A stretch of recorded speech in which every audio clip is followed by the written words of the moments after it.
Indian skin look like African, ladies and gentlemen. So if it happens, we'll be getting darker day by day. So something has to be done. And today we have all the incredible experts where we are the students learning.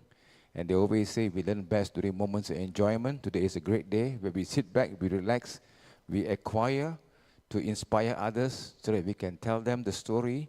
And storytelling is the best ability that I want to thank also, of course, the mayor of Penang. He is an expert in solid waste management. He says the price of plastic will keep going up because 1 ringgit doesn't deter them. Let's make it 5 ringgit. So they pay for plastic. So when you throw plastic, you think you're paying 5 ringgit. I think there's a very good wisdom over there that we need to reduce the wastage because sometimes when I see the waste basket, I get very scared to see disposal being done, throwing without thinking and so forth. So let's plan. Okay, thank you. Please have a seat. In the meantime, we're not charging you extra money for front seats. So if possible, can we just move yourself up to fill the front areas? 3 things. Number one, you can listen clearer. Second thing, you'll be watching the video. You'll be there. And third thing, it looks nice and clean. The pattern of no seats in between can be done. Okay, so once again, thank you very much, ladies and gentlemen. By the way, my name is KT Pillay. KT has got 2 meaning. KT means cow team or keep talking. But today, I think I will allow them to talk while I just sit back and just invite the moderator with the panelists. Let's learn from this occasion. Thank you very much. It's not easy to take time off from your busy schedule to be here till 5 o'clock for us to acquire, to inspire others so that we are able to move on to educate others in this world and a planet called Earth, which we love very much. Thank you and terima kasih.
dan salam Perak Sejahtera 2030. The Honorable Dr. Vichai Kanakasuwon, Deputy Mayor of Hat Yai Municipality, Sawadee Kap, Hak Kun Kap. Let's give a big hand, ladies and gentlemen, from Thailand. We also wish to welcome our next VIP, Mr. Dedi Damhudi. Damhudi is the head of Foreign Cooperation Division, Pekanbaru City, Indonesia. Salam datang, Apa. Thank you very much for joining us here. With us today also, we have the pleasure to have Yang Bahagia Dato' Engineer Rajendran Anthony. He is Dato' Bandar Pulau Pinang. Please be upstanding, sir. Penang Mayor joining us too. And truly an incredible afternoon, ladies and gentlemen, as Imt-Gt has come into Ipoh, where the host, of course, is this great Ipoh, because Ipoh stands for Ini Pekan Orang Hebat. So that's why we are here having these incredible moments of happiness. Big hand. Ini Pekan Orang Happy, Ini Pekan Orang Handsome, Ini Pekan Orang Harmony, and so forth. Great names for Ipoh. Fantastic place to be. Today we are gathered here for the Imt-Gt Indonesia, Malaysia, Thailand growth triangle, because we believe in this tripartite arrangement for us to become bigger, better and brighter over the years through incredible consultations, advisory notices between all the great mayors and their partners. Today we are glad to have here, ladies and gentlemen, a very experienced moderator. Today's Green Economy Expert Panel Series, Smart Green Cities, Unlocking Circular Economy Potential in the Imt-Gt region. Before I invite upon the moderator and her panelists, may I be given the honor to speak a bit about biodata. She is a professional town planner with more than 26 years of experience in built environment and managing partner at Urban Scale Studio, a town planning consultancy firm managing a wide range of projects from strategic planning to master plan. She's a graduate from the Royal Melbourne Institute of Technology University, RMIT, Australia, in 1997. She also received a master's degree in MBA from University Technology Mara, UITM, in Shah Alam. She's also one of the leaders in promoting sustainable development, low carbon cities, and community planning in Malaysia. She's involved as a co-writer of the Low Carbon Cities Framework in 2010 for both MGTC and KETA. She's very passionate in advocating sustainable development, especially to town planners, professionals in built environment, communities, developers, and local authorities. She's an ESCO member of the Malaysian Institute of Planners and has been serving the institute as a committee member since 2009, also the board member of the Board of Town Planner Malaysia. In 2022, she has been elected as the Secretary General, SecGen of Europe International, which is where the Secretary Office is based at KPKT Putrajaya. Without further ado, ladies and gentlemen, could you please offer a big hand to our moderator, Datin Town Planner Haja Masrina binti Dato' Abdul Khalid.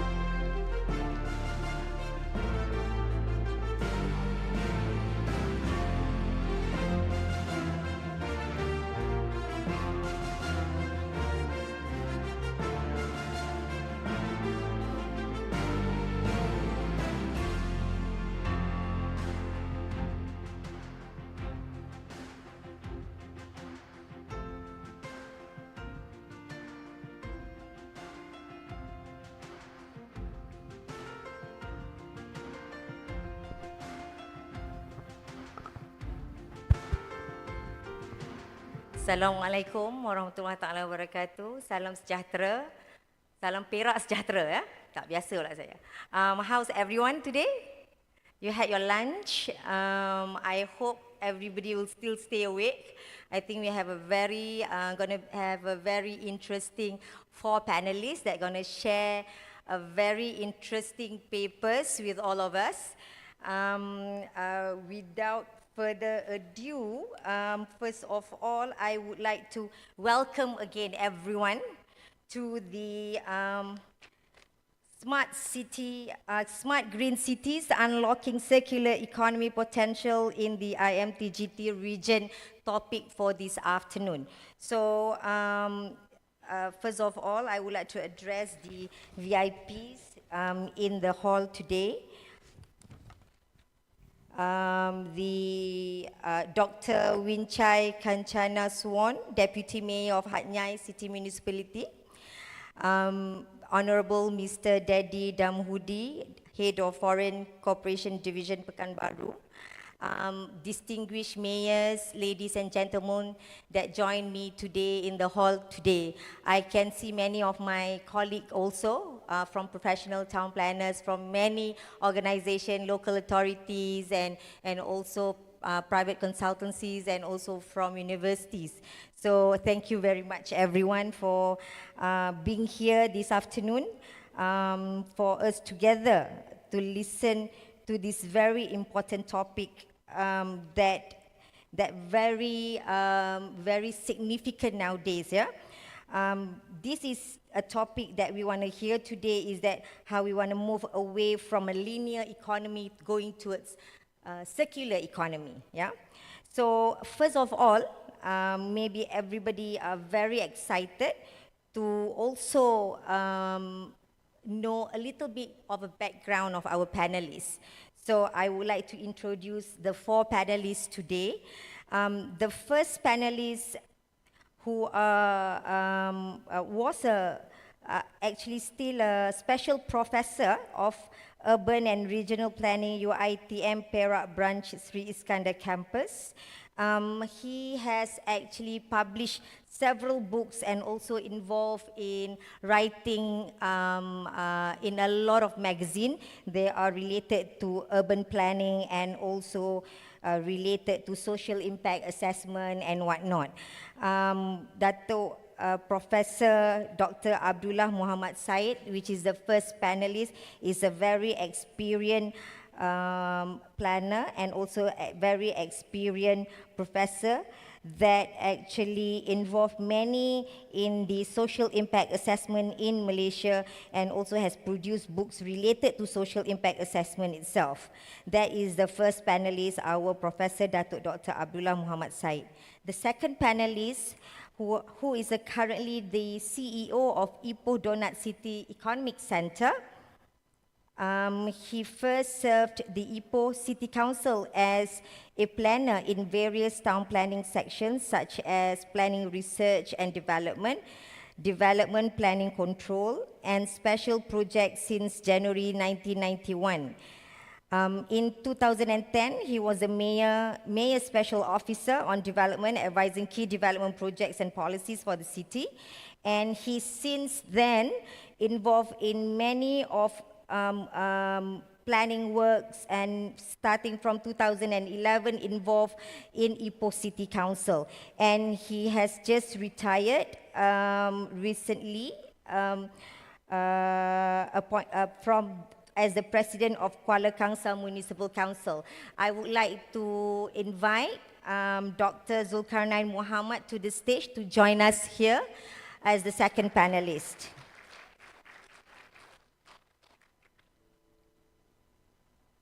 The third panelist, Dr. Shalini Samarga Raja, she obtained her Doctor of Philosophy in Facility and Real Estate Management, University Tun Hussein On Malaysia, UTHM. Currently, she's working as Assistant Professor at Utah University Tunku Abdul Rahman. She has also involved as judges for many international competition since 2021 in many exhibitions, international competition related to her line of work. So let us welcome Dr. Shalini to the stage to join the panelists here. The last but not least, our fourth panelist she's an architect, registered with Board of Architects Malaysia, a model and also a fashion designer. Quite an interesting range of experience and career there. And then currently serving as a council member of Pertubuhan Architect Malaysia, PAM. Masters, she also has Masters of Architecture from University of Plymouth, United Kingdom. She is the principal consultant at IMI Roslan Atelier and manager at Asas Reka Architects in Yang Berhad. Architect Aimi was raised and spent years living abroad in Japan and the United Kingdom. She has been invited to speak at many international forums and conferences. These include UIA, Union of International Architects, World Congress of Architects, Architects Regional Council Asia, Acacia, and also Kuala Lumpur Architecture Festival. Let us all put our hands together and welcome Architect Aimi to the stage to join the panelists.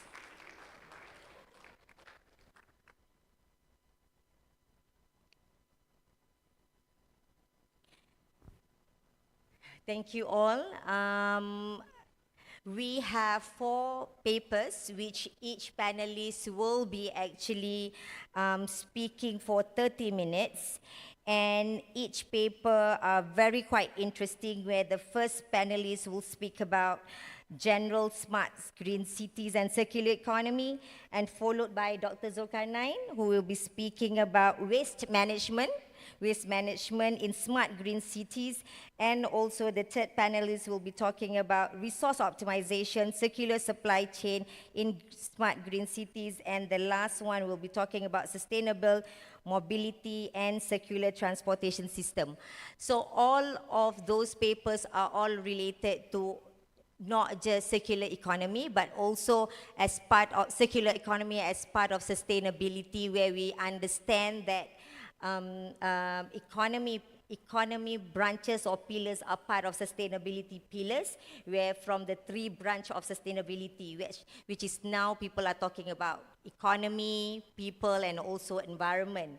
Yeah, and now we are extended further to a beyond 3 pillar of sustainability, where we touch on governance and also partnership.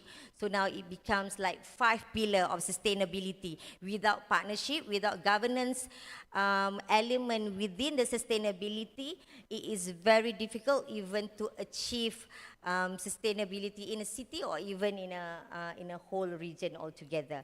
So today, panelists, we will also have to explore the topic in the context of Imt-Gt, in line with the conference itself. So I would not want to further elaborate. I would like to call the first panelist, yang berbahagia, Datuk Profesor, Datuk Dr. Abdullah Muhammad Said, to begin your paper, Introduction to Smart Green Cities and Circular Economy. Boleh duduk je. Boleh duduk je. So you have 30 minutes, and we will take question and answer after the 4 panelists finish their papers. Yeah. Thank you so much. Please, Doctor. Madam Chair. Assalamualaikum warahmatullahi wabarakatuh, and a very good afternoon. And it is such a relaxed session where, the organizers say that I can, make my presentation while, sitting. Okay, so I must thank the honorable guests, ladies and gentlemen.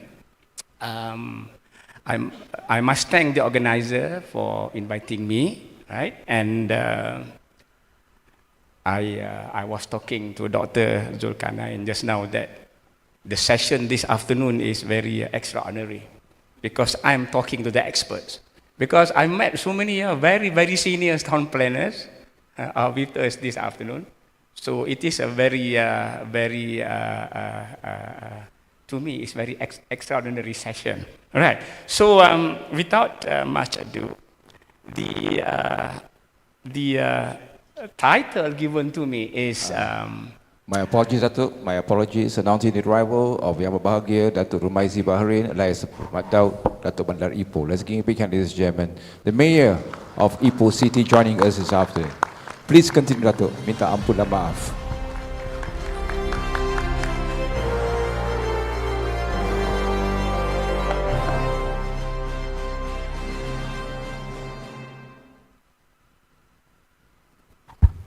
Okay, Datuk. Should I proceed? Okay, so basically the topic given to me is smart green cities, circular economy, and sustainable urban development goals, right? So I think this is the this topic actually the title suits me as a first speaker. It is a little bit conceptual, but I don't intend to be very academic in approach. Okay, so the scope of the paper, I've got two main objectives there, and those are translated in terms of the content of my presentation. I have three. One is to introduce Imt-Gt, because we have to discuss this in the context of Imt-Gt. And then I will define concepts. The three basic concepts are smart green cities. Two concepts are smart green cities and circular economy. And then how does circular economy principles are translated into plans, right? We move away from linear to circular, and then how that should be interpreted, should be included in plans, right? And we call that as a smart and green cities kind of concept. Okay, so well, these are very basic information on Imt-Gt, and these are also basic information. And so I go straight to the second subheading or subtopic. There is defining concepts. Right. The issue is the most pressing issues of the 21st century are about the depletion of conventional energy resources, city overcrowding, increased chemical, physical, and biological pollution, as well as global warming, with all their consequences on the quality of life. And the most affected area is, of course, the urban area, which is characterized by high density population. So that's why this topic, green city, is very relevant, as what I've said by Madam Chair just now. So to the town planners, I think all these concepts are not new to us or to you, right? Some of these concepts have been in existence for more than 100 years. And all these concepts have a lot to do with green. The spirit is green, all right? So these concepts are so much related to green city, okay? And when we go through definitions and theories, with regard to a green city, the essence is, it is about balanced ecological, economic, and social needs for the people in the city area, and then to ensure clean, healthy, and safe environment, and so on. All right. So these are basically the essence of what a green city is all about. And then since the concept that we focus on this afternoon is smart green city. So I think whether I like it or not, as a presenter, I have to find some definitions, all right, to show what is meant by a smart city. Because before this, we only talk about green city, but now smart green city. So these are all the some of the, I think, not to say best, but the definitions that suit to our purpose this afternoon. All right. So they talk about what? About the 8 key aspects are smart governance, smart energy, smart building, smart mobility, smart infrastructure, smart technology, smart healthcare, smart citizen, and so on. All right. So basically, these are all about smart city. And then, since we are supposed to discuss the topic chosen this afternoon in the context of Imt-Gt, I tried my best because I'm not in the league, Imt-Gt league. So I tried my best to go through some of the declarations, statements, after a number of summits. Okay, Imt-Gt Summit. If we look at 2021, 2022, among the key issues and among the focus of the summit have to do with climate change, green projects, and then they have even Green Council and Green Cities Mayor Council, and working group on the environment, and also environmental sustainability region. And then we have initiatives on the climate change, and also initiatives on green cities, right? And then in 1992, they even talk about what? They have green projects under Sustainable Urban Development Framework under Imt-Gt, and they even have a good cooperation with ADB, Asian Development Bank, and also the ASEAN Secretariat or ASEC. And back in 2022, there were 24 cities that have and in the progress of formulating the Green Cities Action Plan, or GCAP. And then they talk about circular economy in 2022, all right? And even carbon literacy, education for sustainable development, solid waste management, transport, energy, and so on. So that was in 2022, and quite recent in May 2023. Of course, tourism and agriculture are also two important initiatives. It's quite interesting to see how circular economy is applied in tourism and agriculture. But these two topics are not in the scope of our discussion this afternoon. And then they also acknowledge the three major threats. Climate change is one of those. And then a lot of discussion was made under climate change. They talk about robust low carbon policies, blue economy, green and blue recovery projects, smart and green cities. There you are, smart and green cities, and green projects. So the choice of the main concept that we have this afternoon, there is a smart green city is reflected in the 15th summit, sometimes in May 2023. So with that, you see, when come to what should the focus of Imt-Gt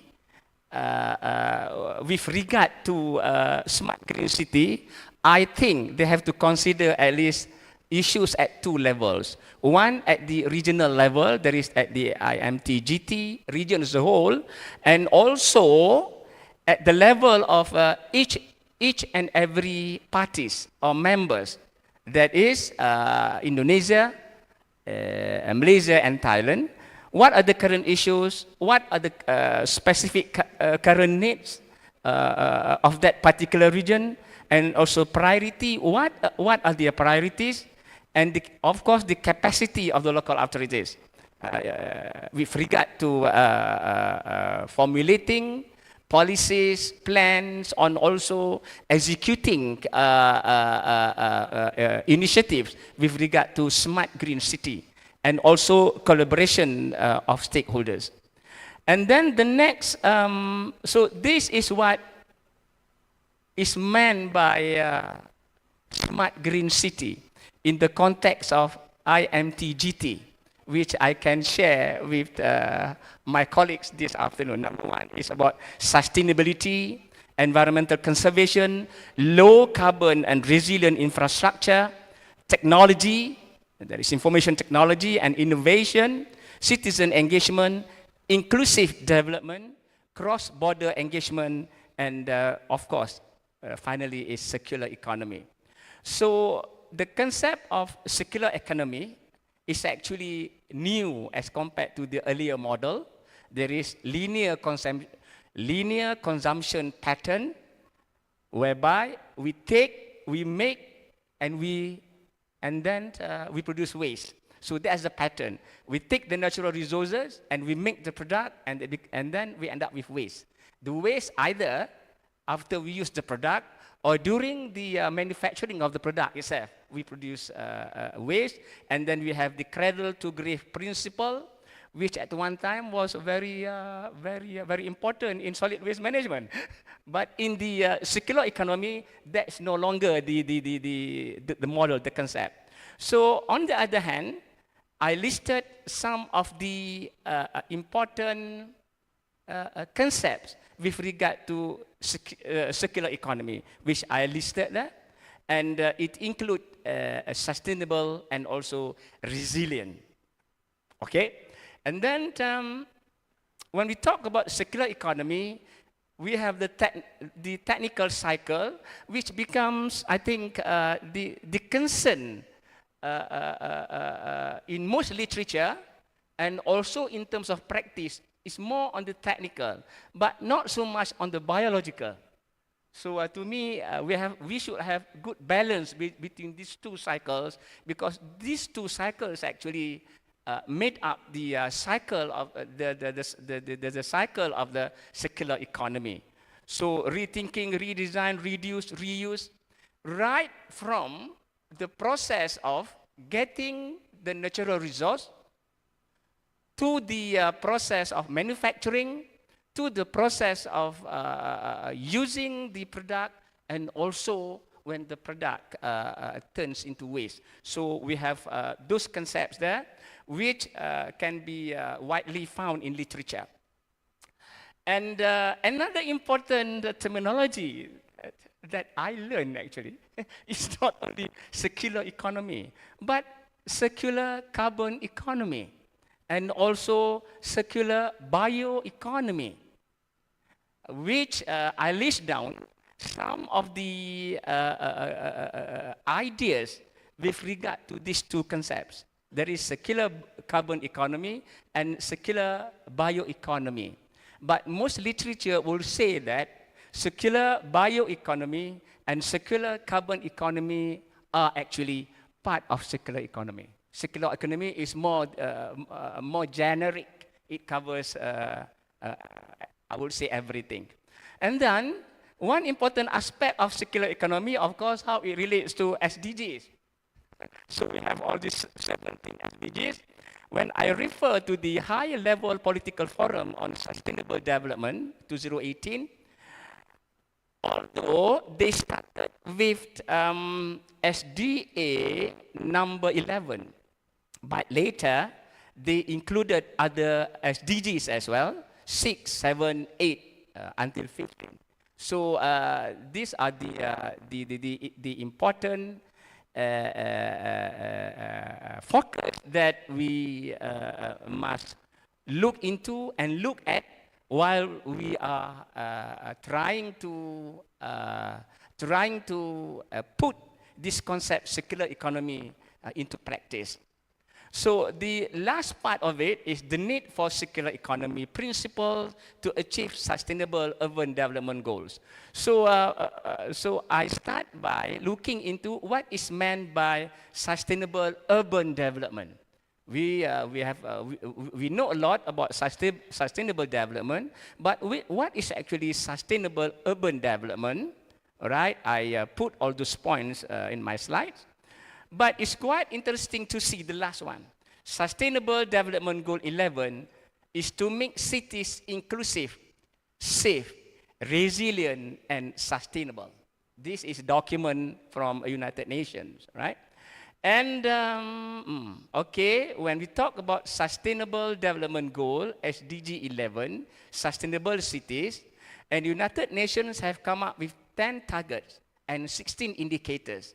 Whether we like it or not, and I know the majority of people here are town planners, we must keep all these 10 targets and indicators in mind while we are either doing our plan or we are executing the plan with regard to a circular economy.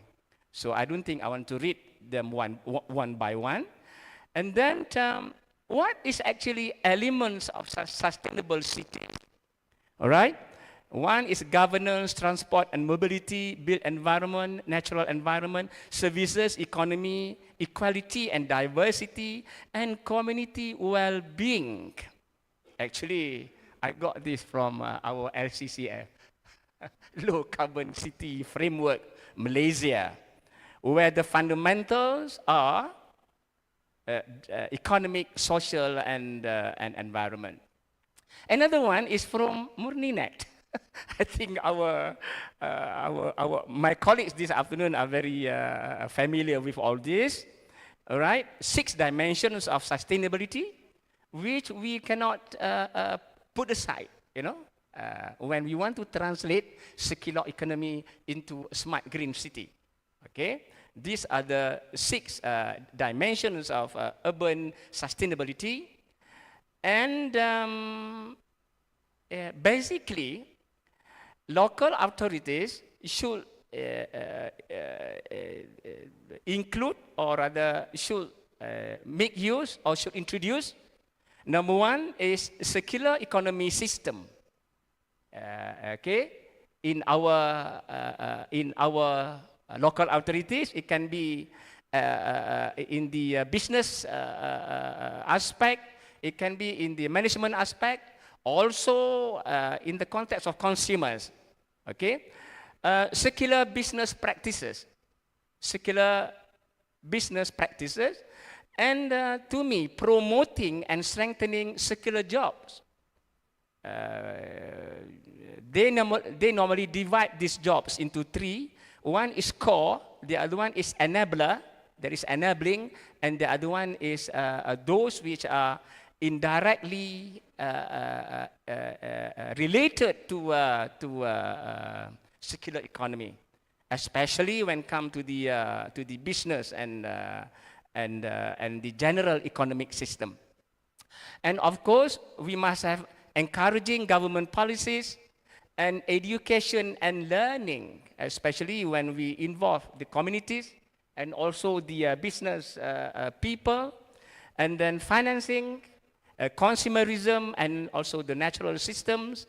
And here are more points, roles of the municipalities to employ regulatory, economic, and soft instruments, and introduce circular policy that are conducive, and formulate strategies and targets to help business community to adopt and execute circular economy principles, as what we have highlighted at the beginning of my discussion just now. And of course, subsidies, loans, or the financial aspect of it. And network, the local authorities must have good network, network with and also among the stakeholders, and information sharing with stakeholders, and also circular economy principles must be incorporated in urban planning. This is one of the, to me, one of the focus of the municipalities, the local authorities. So when it comes to urban planning, these are not new to, my colleagues this afternoon. These are the aspects, these are the things that we must look into. It can be, number 1, under urban form. We have so many concepts, right? Mixed development, compact development, transit-oriented, walkable city, and also greenery. All those jargons, green oxygen, blue oxygen corridors, the green corridors, blue corridors, and so on. Okay, these are the jargons which are important because that set the ideas and our understanding how to make our cities greener. And then, of course, under building and infrastructure, we have quite a number of things that we should include, that we should do, all right? Not to forget bicycle lanes and pedestrian lanes, and under energy efficiency and also renewable energy. Because the key component of circular economy is, of course, energy efficiency and also using renewable energy. And even under building infrastructure, all those actually helps a lot.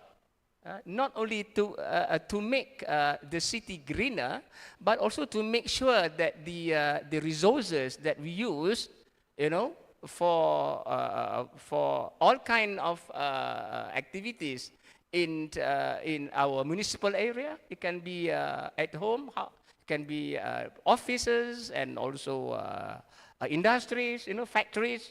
So those are the things that we must look into. And then, of course, transportation that will lead to a smart green city, and also that will help us to achieve sustainable urban development goals, which are related to circular economy. Okay, and then of course controlling pollution and waste, and also waste management is also very important. And finally is governance and ICT. So ladies and gentlemen, I end my discussion here, and then probably we will have a discussion session at the end of all the presentation. Thank you very much. Thank you, Dato. Thank you so much for the presentation just now. I think Dato has touched a lot of important concept, important item that has been raised up in the earlier presentation. Smart green city, circular economy, sustainable urban development goals, which is part of SDGs. I think I would to assume is SDGs also, and you touch about SDG 11, and then it would related to the 10 targets, which specifically, reducing the adverse environment impact of cities is part of the 10 targets of SDG 11. When we talk about smart city, I think the most important item or element that we normally forget in order to embark into smart city concept in any cities is data management, data collection, sharing of data and whatnot. The use of data is very important, as the recent General Assembly in Nairobi, even the United Nations are saying that the achievement of SDG needs to be accelerated, and one of the main important issues that they are talking about is data. I think in Malaysia we are quite fortunate, because many of the local authorities now are all setting up their own data center, setting up their central common data, so that the data can also be shared and coordinated, not just to monitor, but also to later for further analysis and whatnot within the city center itself. There are a lot of, maybe later we can discuss about, how this can be discussed even at a regional level between Malaysia, Indonesia, and Thailand in terms of data sharing, data collection, and things like that.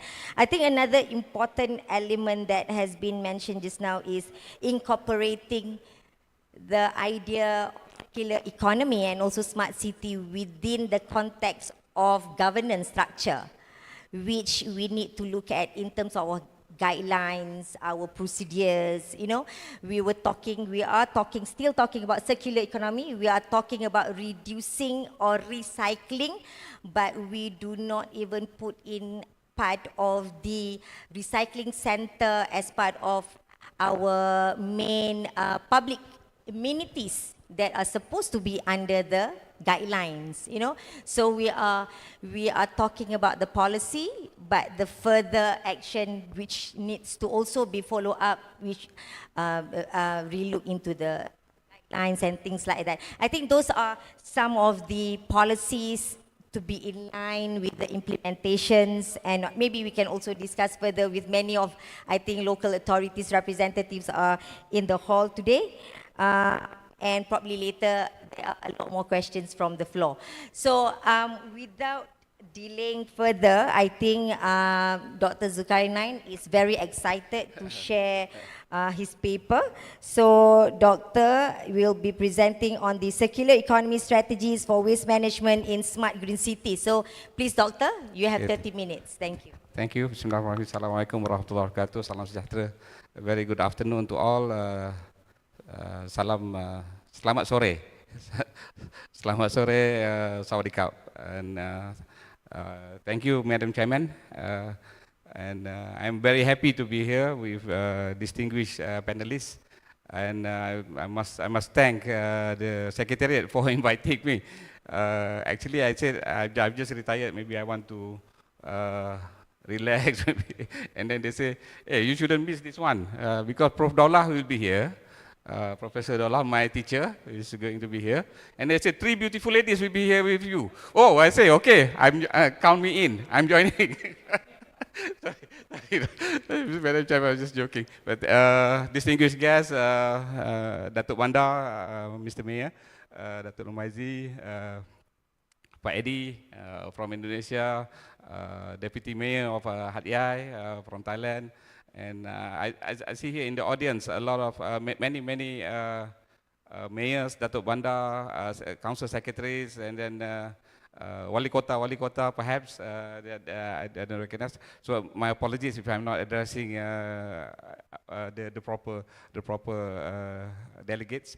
But the most important is your delegates, ladies and gentlemen. You are the experts, like Prof. Dollah said. You are the experts. We are here to introduce ideas, and then perhaps you can ask questions and perhaps discuss, and perhaps you are the real experts on this circular economy.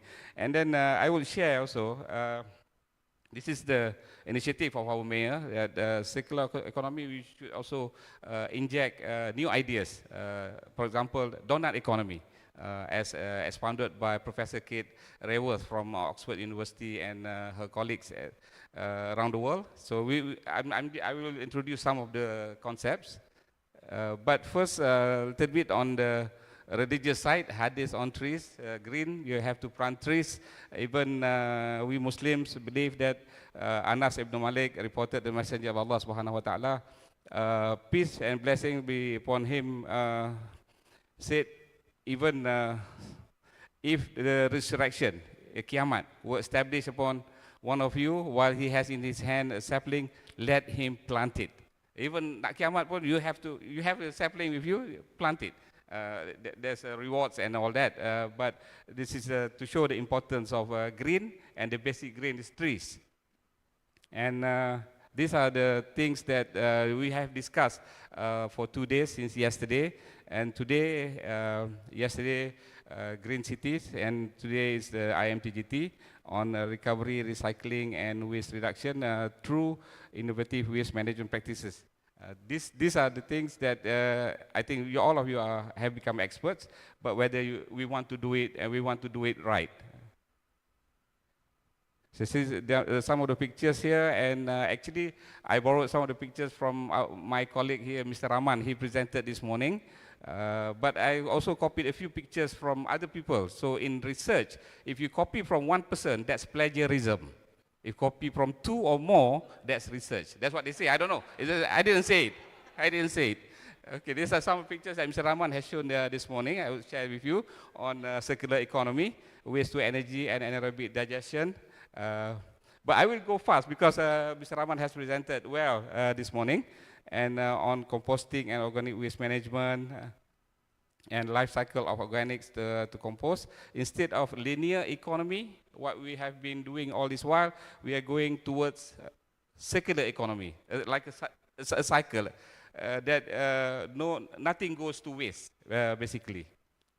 Okay, this is an example of material recovery facilities. Facilities where recyclable materials are sorted, processed, and prepared for recycling. So we have facilities, MRFs, many places in Malaysia now that you can visit.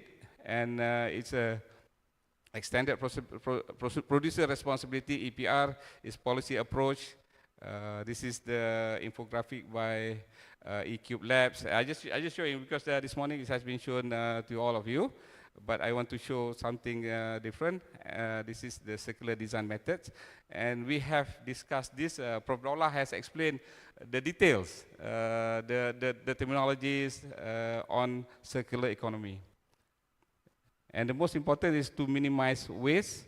And there are things here, I think, that we should also, when we hold another seminar, I hope Keshorina can do not use the mineral plastic bottles. Maybe we can use a jar that we can reuse. Yeah?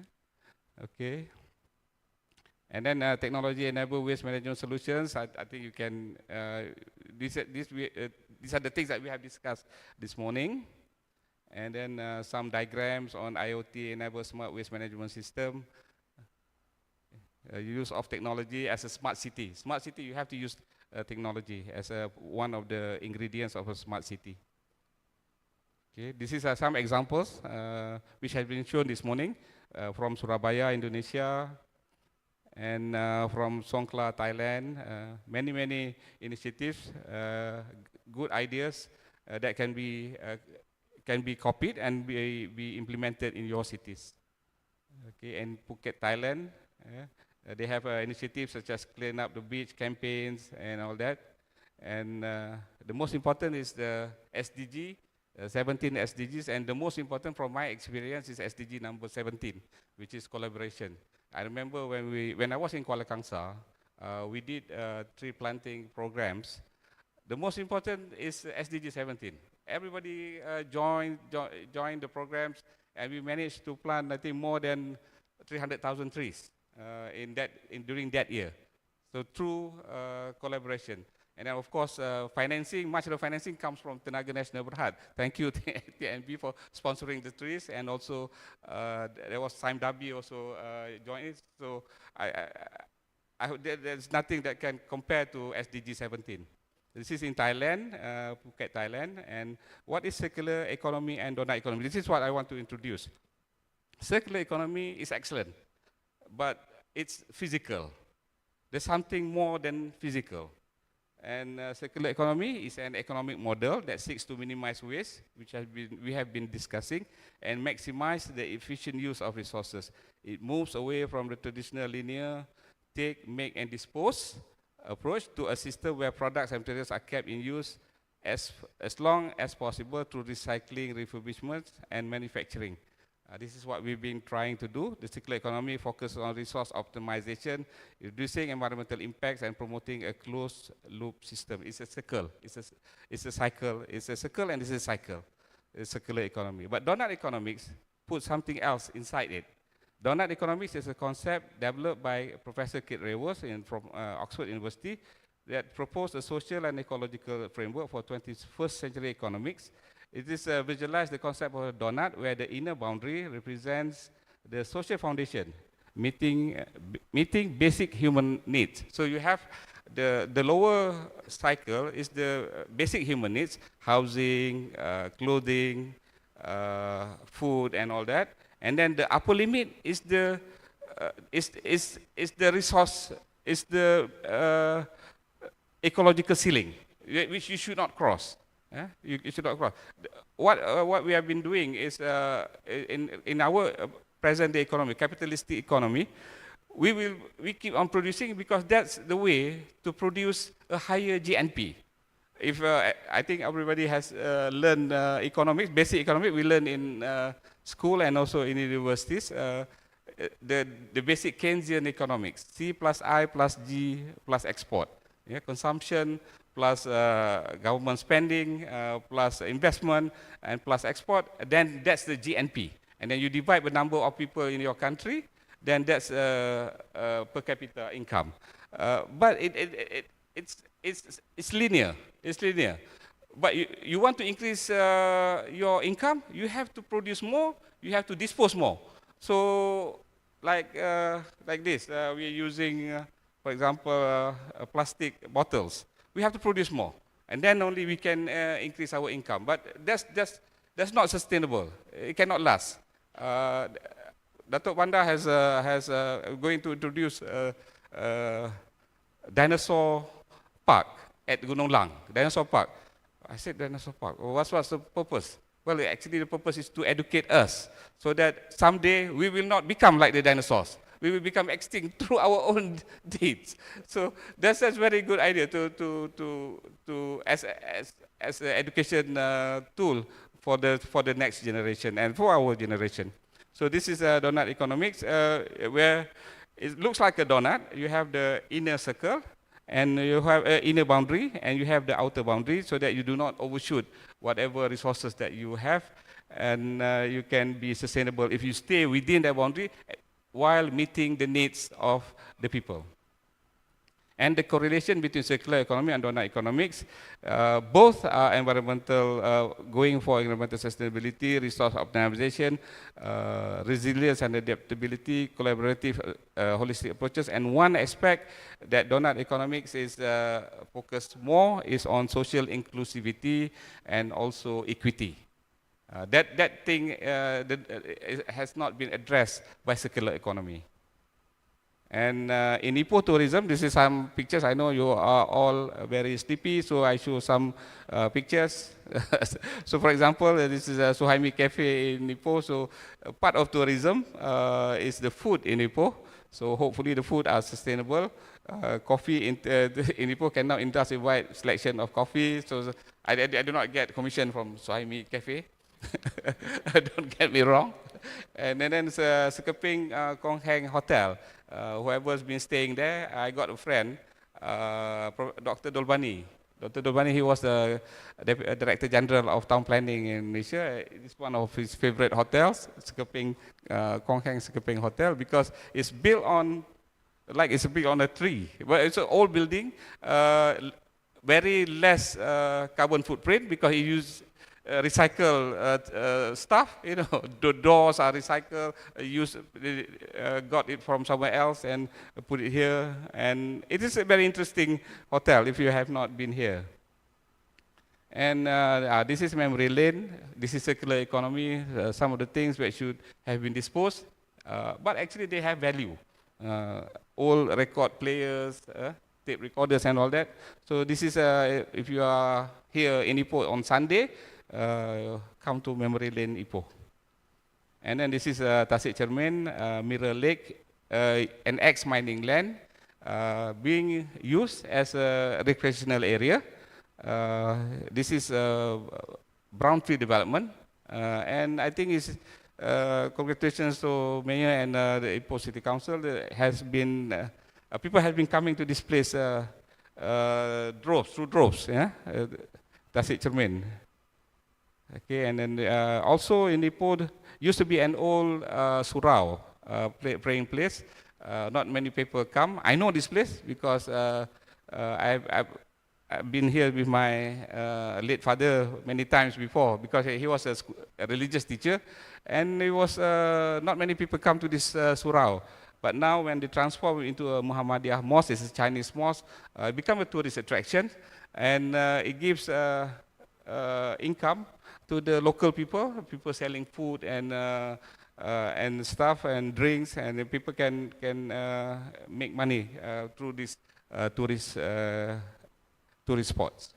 And then Mubarak Bookstore, to all of you who have been to Ipoh, this is your favorite bookstore at one time, still maintain the old shop houses in Old Town, and it benefits us in terms of it's low carbon and also low carbon footprint, because you don't have to demolish the buildings, you don't have to build new ones. If you do that, then a lot of carbon footprint, basically. So this is a Birch Memorial Clock Tower. This is also an attraction in Ipoh as a heritage town. And M Boutique Hotel, whoever been here, many of the structures are built using doors that that are no longer used, meaning they reuse the doors in this building as a part of the design, which is circular economy. And then this is also as a spot, tourist spot, Indian Muslim Mosque in Ipoh. Part of our heritage. You can see at the back. In front is the Indian mosque. At the back is the Christian Saint Michael institution. So we can go in harmony. And this is a concubine lane. I remember back in 2010 when concubine lane was dilapidated, and then we did what we call rancangan khas Pekan Lama, Old Town Special Area Plan. So we planners, I have my advice to the planners, you have to believe in your plans. I didn't believe in my plan that time, because a few of the shop owners say, hey boss, you're doing these plans, I want to sell you the house, the shop house, 150,000 only. I said, yeah, I also don't want to buy 150,000, I don't want it, too expensive, this is dilapidated area. They said, but you got it in your plans. Okay, but I didn't buy it. I should have bought it. Now it's maybe 2 or 3 million. So my advice to the planners, you should believe in your plans. Okay, this is in Concubine Lane. If you have time, you can visit the Concubine Lane in Ipoh. Also known, the name is actually Panglima Lane.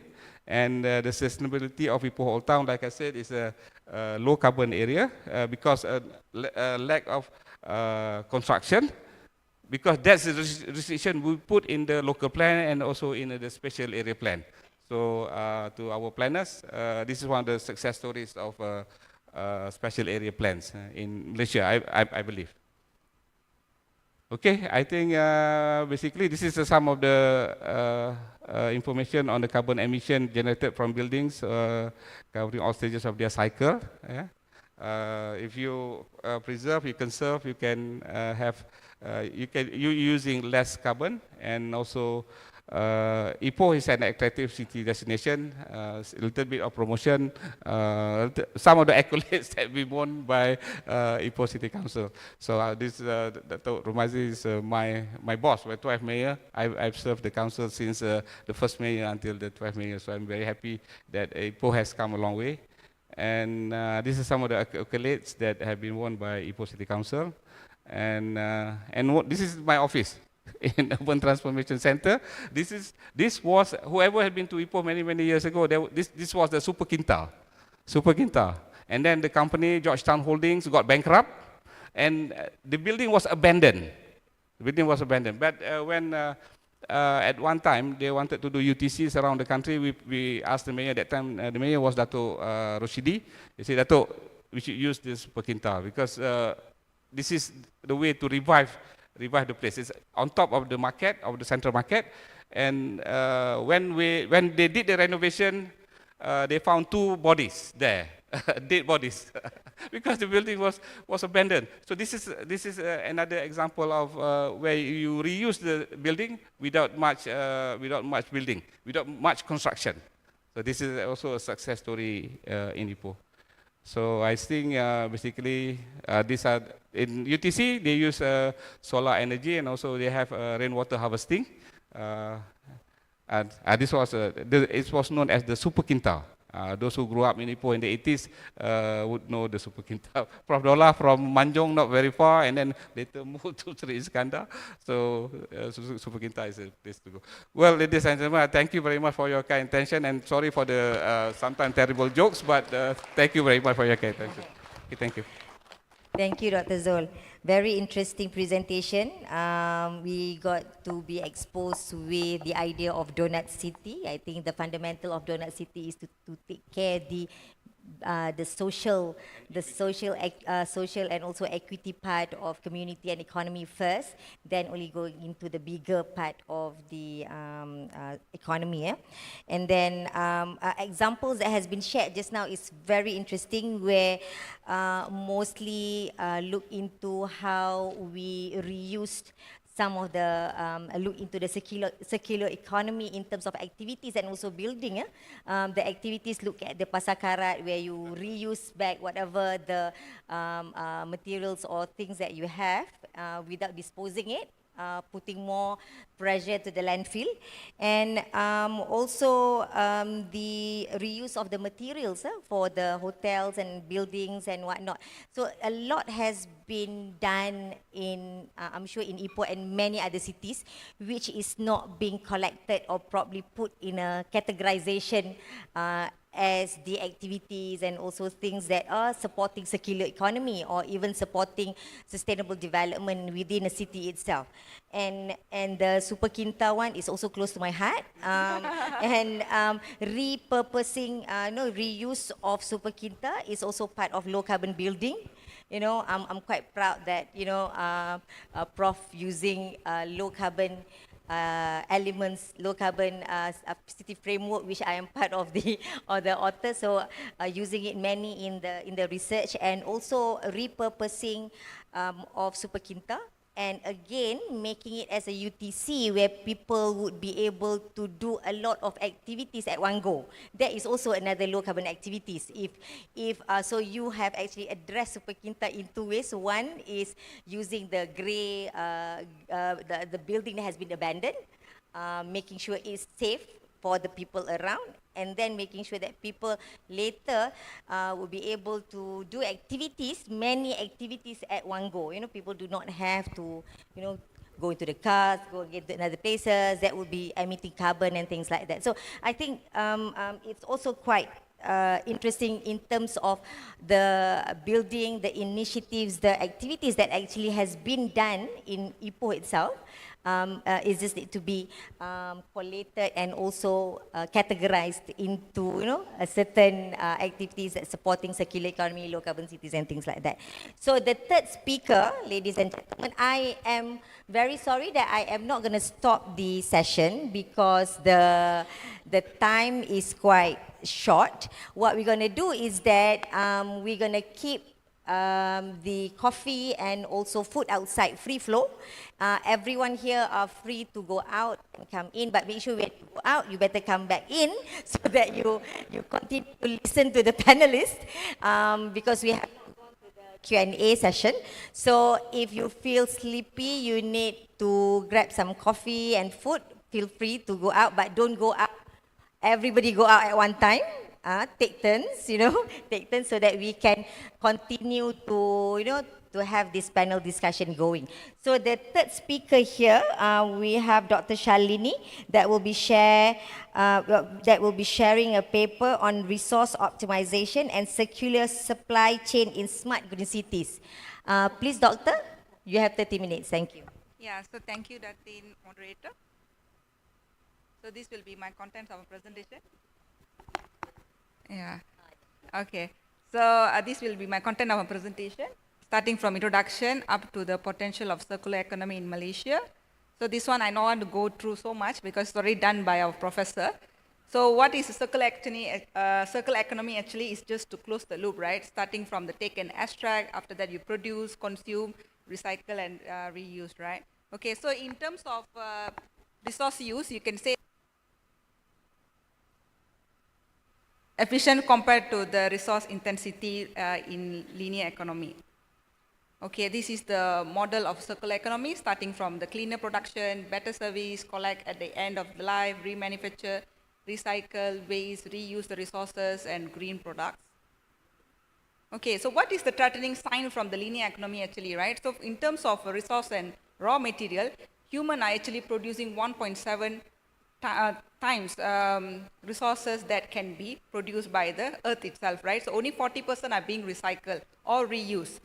So it can say that only 5% we can achieve the recovery capture. So in terms of food and water, so we have a lot of problem in declining of soil fertility, threats of biodiversity, and our rivers and lakes being dried up, polluted by pollutants. Then because of our climate change, we have a lot of problems with floods, water shortage, then drought. After that, now we have a heat island, right? So after that, in terms of trash and waste, so humans are producing about 1.3 billion tons of trash every year. So you can say that estimated, right, 50 tons of waste per inhabitant are going to the landfill. So these are the solid waste economy Malaysia, right? So you can say that in SWM, it's only like 5% of the waste are being recycled. So all of that are just sent to the landfill. So this is the hierarchy. So just now our colleague already explained. So in Malaysia, the problem with Malaysia is we have more organic waste compared to inorganic. So we need a lot of energy to transform the waste, which is something to be burned in the incinerator. And I think you all aware that Malaysia is the highest consumer of energy, right, in Asian countries. So this is the construction waste. So our main part of construction waste is coming from the concrete and reinforcement concrete. So cost of construction waste, there are many, a list of causes here. So you can see from the lack of skill and experience of construction workers, lack of skill and experience of demolition contractors. After that, wasteful use of material in construction activity, inappropriate method of loading and shipping, that inappropriate method of handling and shipping due to demolition, reworks and reordering. It means that we have a lot of VOs to do. Then prevalence of traditional method of construction, inappropriate packaging for material, like for example, fragile material, they don't really pack it properly, inappropriate inventory for building materials and components, and finally, low quality of building components and materials. So we need to say no to wastage and yes to resource optimization. So why? So you can say in the circular economy, actually we are trying to optimize the resources, reduce the consumption of raw materials, and recovering waste by recycling or giving it a second chance for the product. So in other ways, you can say that we don't really let the material to die just like that, but we are giving another life for it to come to rebirth, right? So from the start itself, we need to eliminate our waste, then reduce, reuse, recycle, and if the material is really cannot be used, then we can send it for disposal. So reuse our material. So in construction, actually, when we are using a lot of recycle and reuse material, we can say that we are actually reducing our overall cost of construction. So there are two potential sources that you can save our cost. One is by reusing construction, demolishing and excavation materials. Then another one by importing our recycling materials. So what is the approach? First one is we can try to use our reused material found on site. So like all the doors, cabinet, posts, right, which is not serve its purpose, we can try to refurbish it and use it in a different location for different purposes.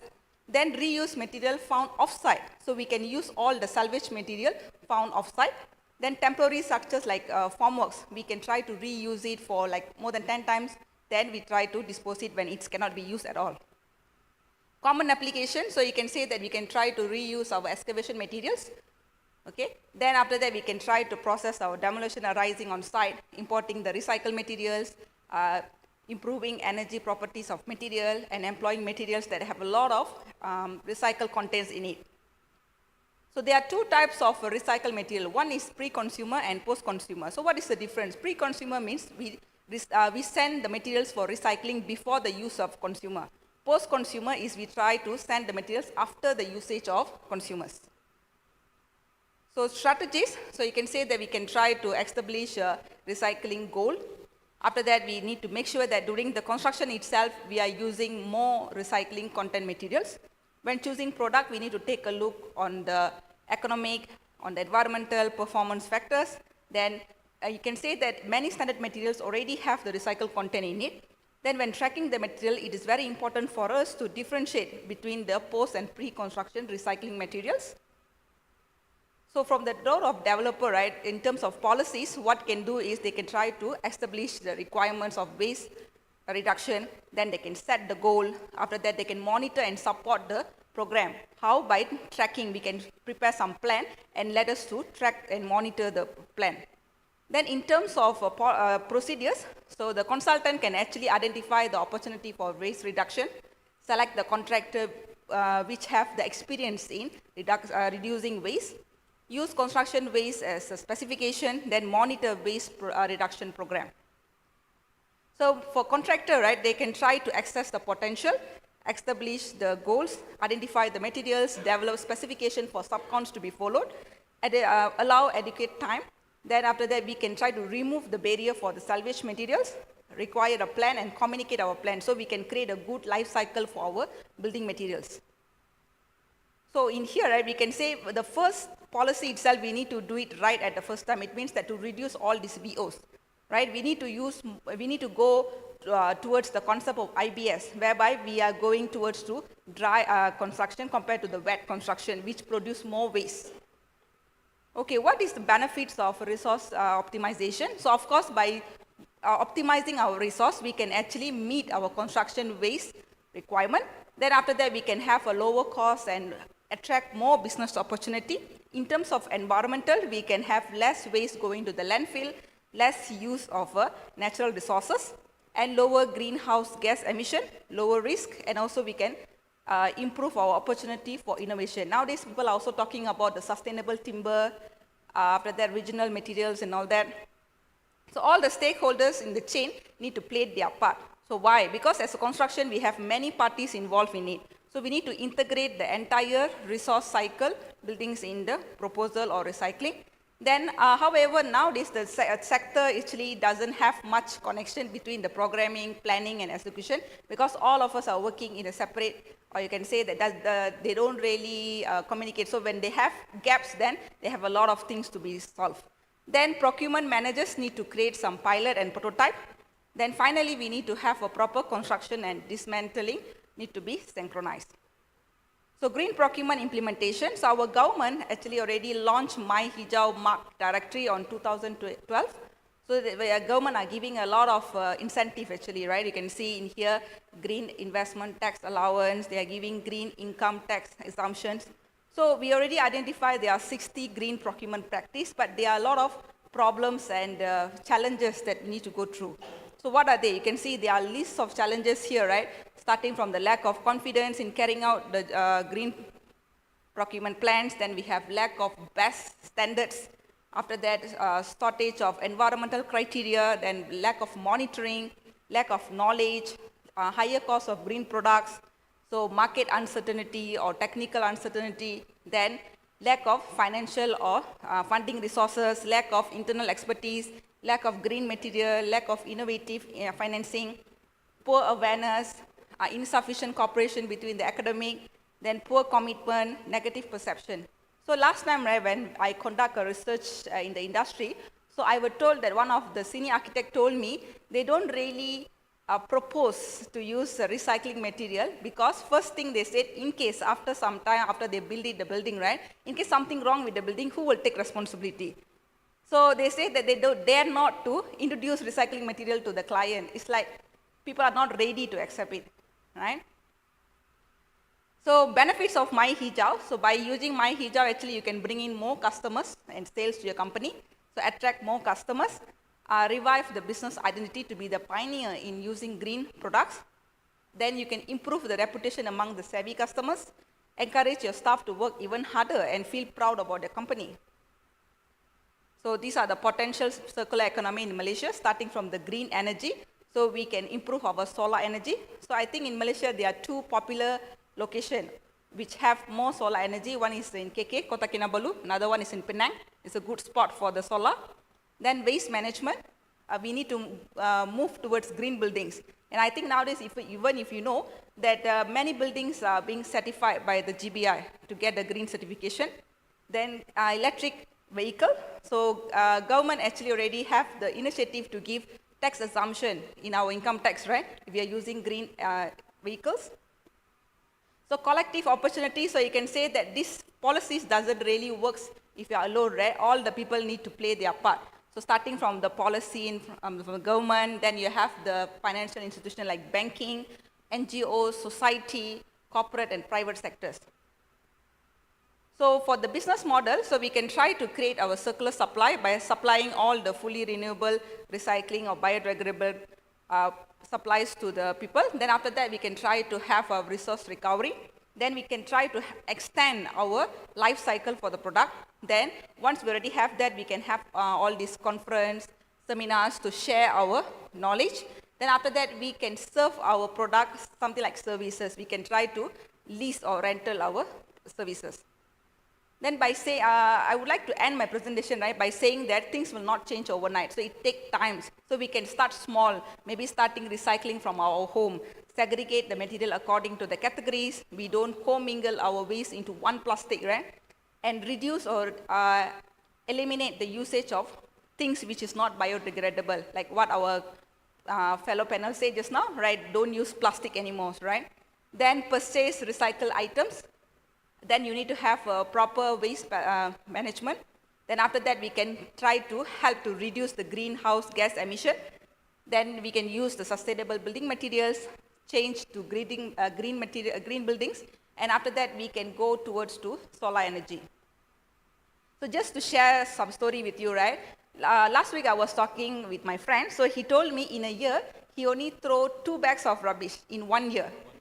So I was really amazed because for me it's impossible because I can say in a week I'll be throwing more than 10 bags, but he told me that he just changed his mindset to reduce waste and he only throw 2 bags in a year.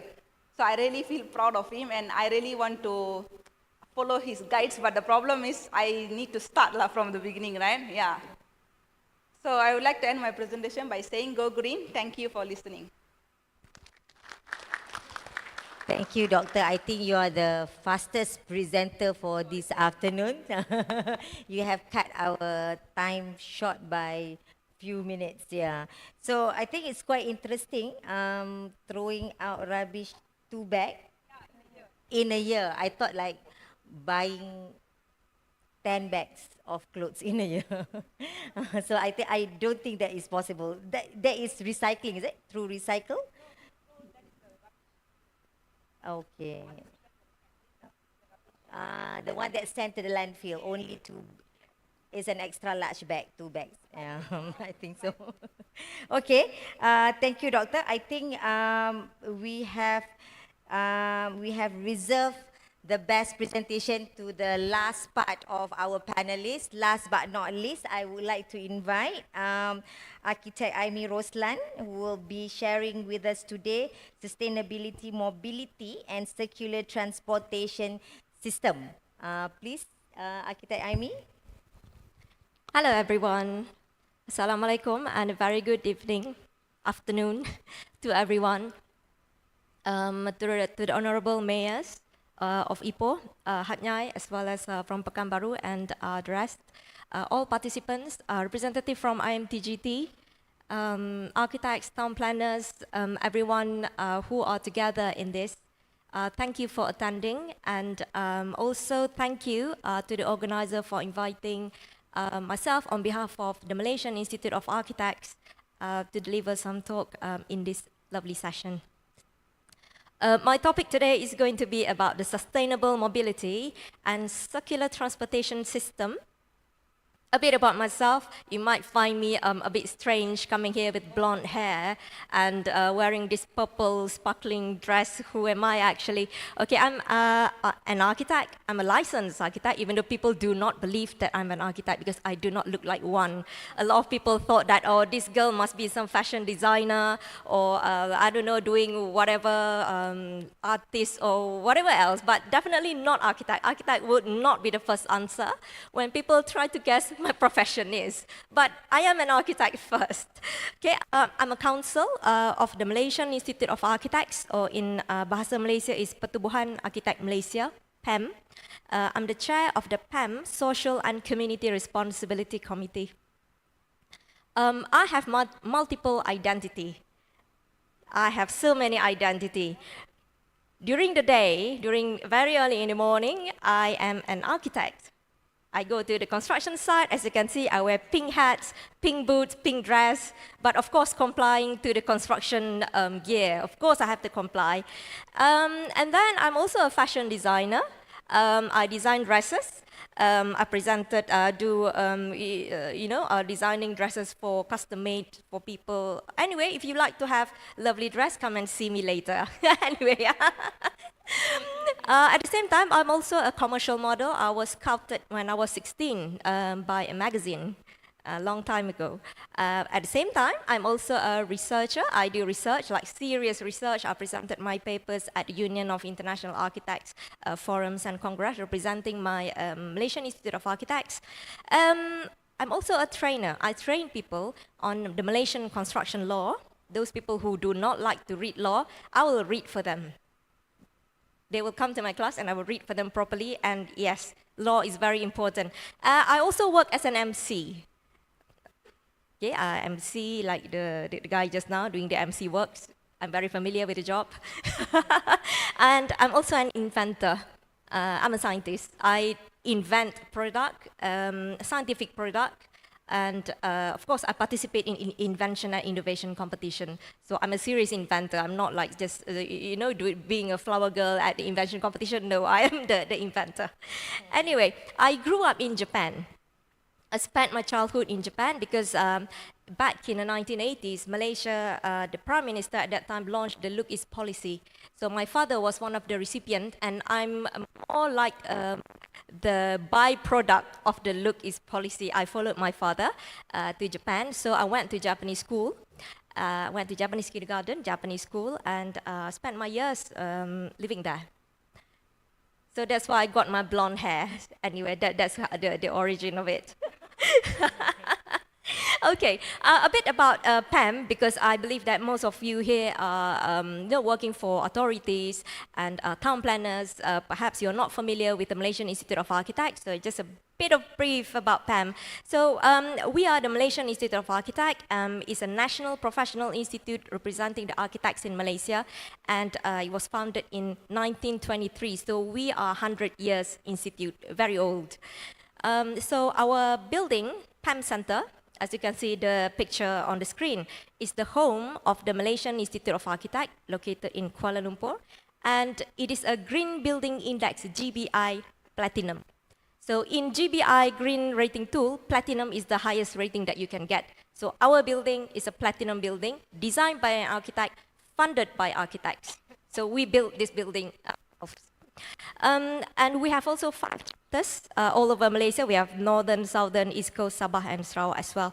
So these are our objectives. I don't want to show the objective actually. I just want to show the logo that we have actually reached 100 years. It's a century-long institute.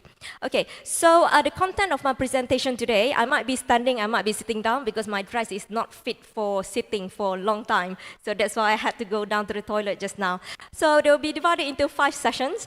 Our role towards green cities, understanding the term low carbon, sustainable mobility, challenges in implementing at national and regional level, and lastly, conclusion. You will notice that my presentation is very, it's very childish. Childish in a sense that I want every single one of you to get the message as simple as possible, so that when you return to your workplace, please spread the word to the non-technical people out there, because they do not get the message. They do not get the message. Try to say the word low carbon to non-technical, I mean non-architects, non-constructional people, just people from other industries. Try to say the word low carbon to them. They will get puzzled. There's no point of us discussing low carbon here, low carbon there, but okay, I can tell you that the number of architects in this country, they're only about 2,000. 2,000 architects in Malaysia. What about town planners? Do you know what is the number of town planners in Malaysia? The registered one? Registered ones. About 1,000. About 1,000. What is the population of Malaysia? 33 million. There are millions out there who have no idea what we are speaking about in this hall right now. We have to go out there, get this message to them. Can I ask our mayor from Pekanbaru, do you think people in Pekanbaru really understand about sustainable development goals, whatever word that we use today? No, okay, I get your message. What about from Hat Yai? 30%, exactly. Exactly. So my presentation is very childish, not because I'm a dump, but it is for you to go back and spread the word. Okay, so before I start my presentation, there is a Japanese proverb that I think is very relevant to what we are discussing today. Uo kokoro areba, mizu kokoro. The meaning is that if you're kind to nature, the nature will be kind to you. However, if you cause damage to nature, the nature will cause damage to you. This is a very meaningful proverb, in my opinion. Okay, so then after that, let's go into our roles toward building green cities. I want to share something. This is my ride this morning. I took a train, LRT, from Subang Jaya to KL Central this morning. And then from KL Central, I took the ETS train to Ipoh railway station. From Ipoh railway station, I did carpooling. Not with Grab car. I decided to do with Grab car, but then our MBI officer said, okay, we can pick you up. Good, thank you.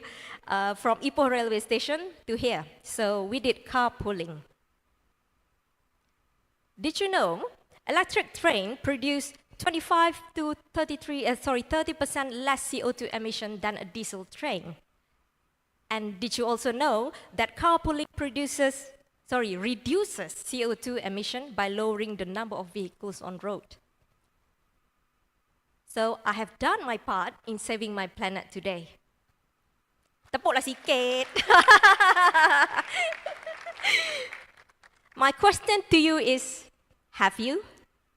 Have you done anything to save the planet today? This is our planet Earth.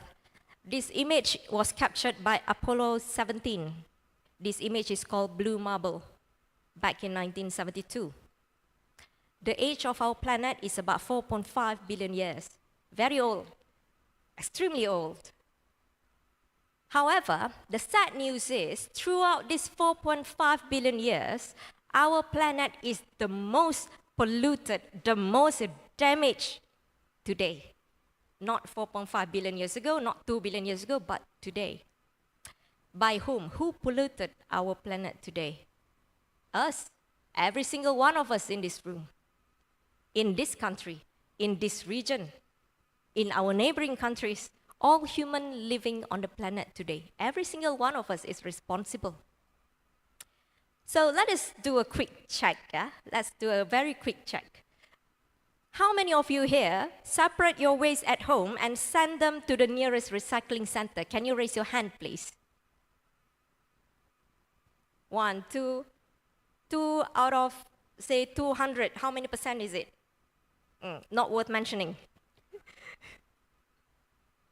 Or do you lump all waste, food, plastic, paper, etc., in a single bin? I believe 99% of this room does so. The next generation are watching you. They will do the same.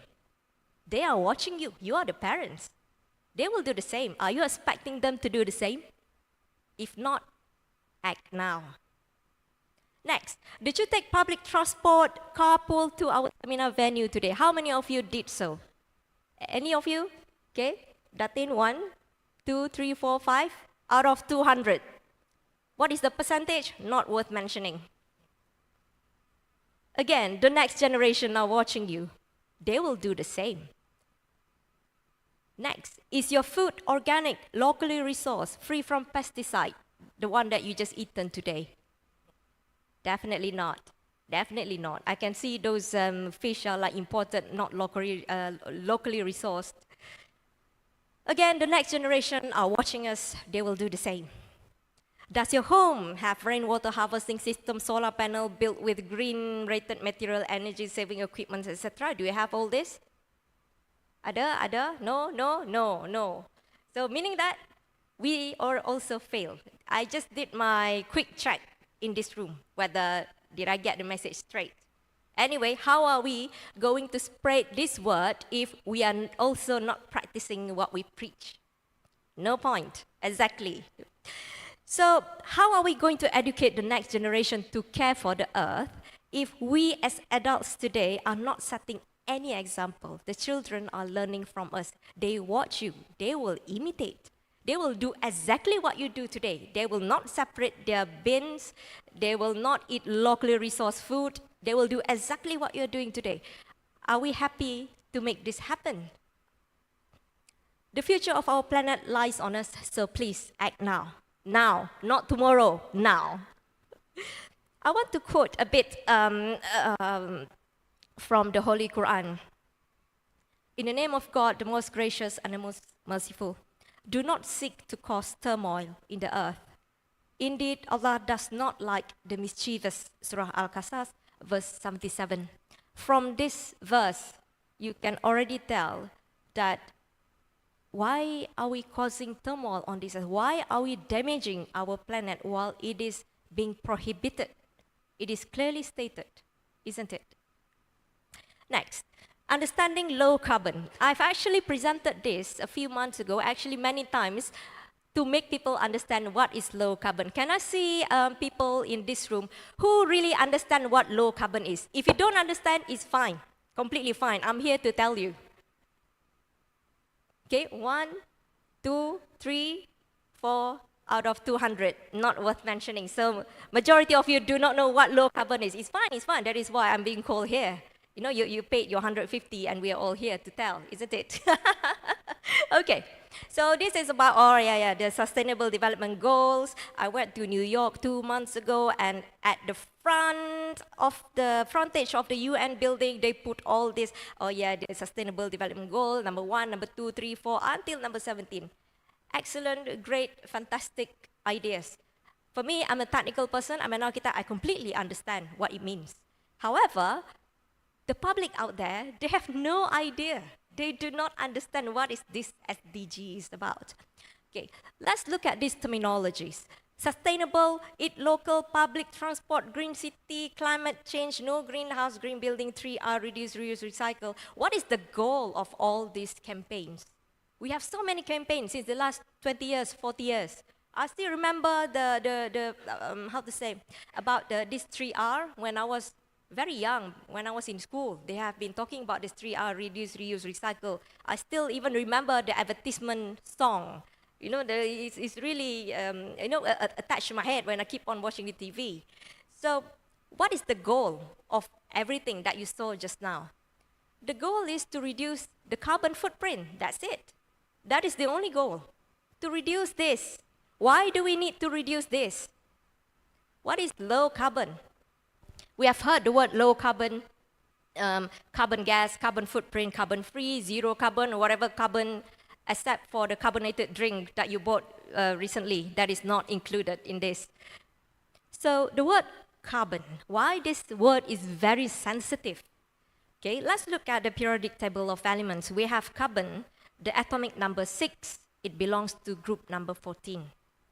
Who studied chemistry here? I believe everyone studied chemistry, yeah? Okay. So there are pure form of carbon. There are graphite, example of pure carbon, yeah, in its solid form. There's diamond, there's also charcoal.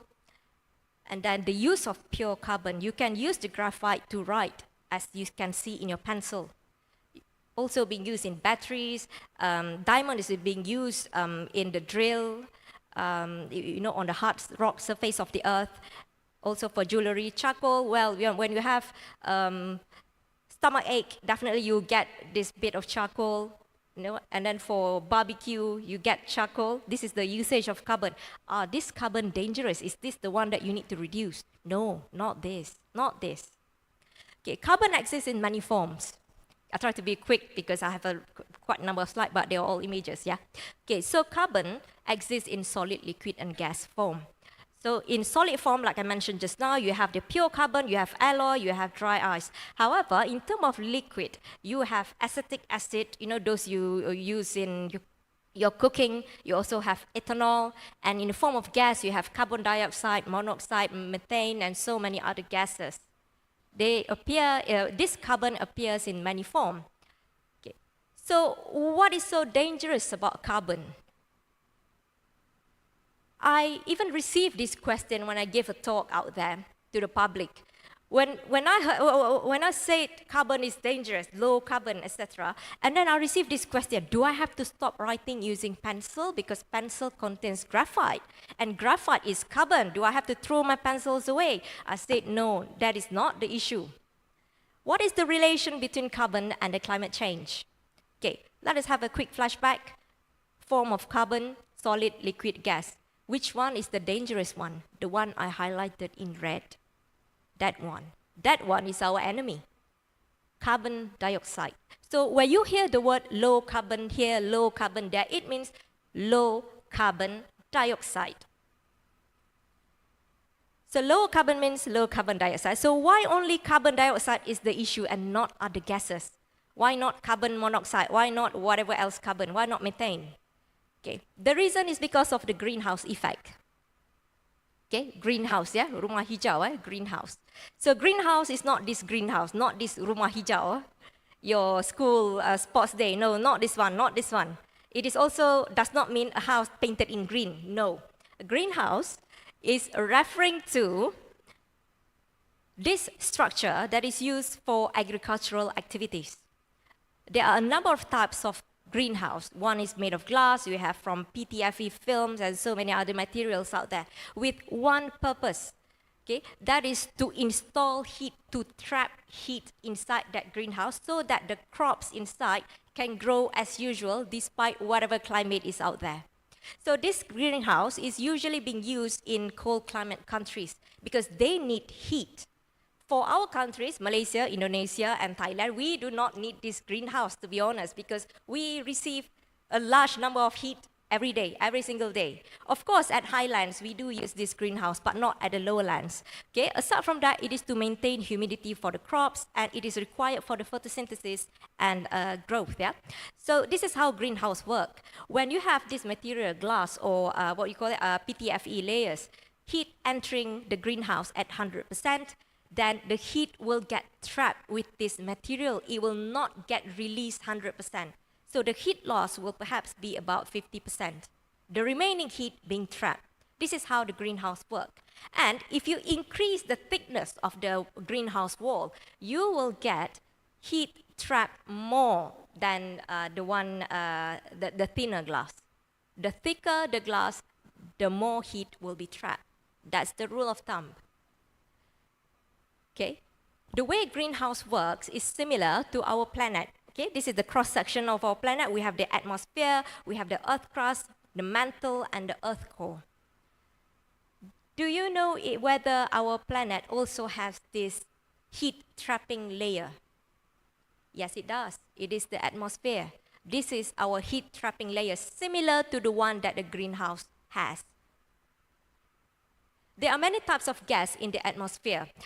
There's from nitrogen, oxygen, others. I break it down, but those are not the things I want to highlight.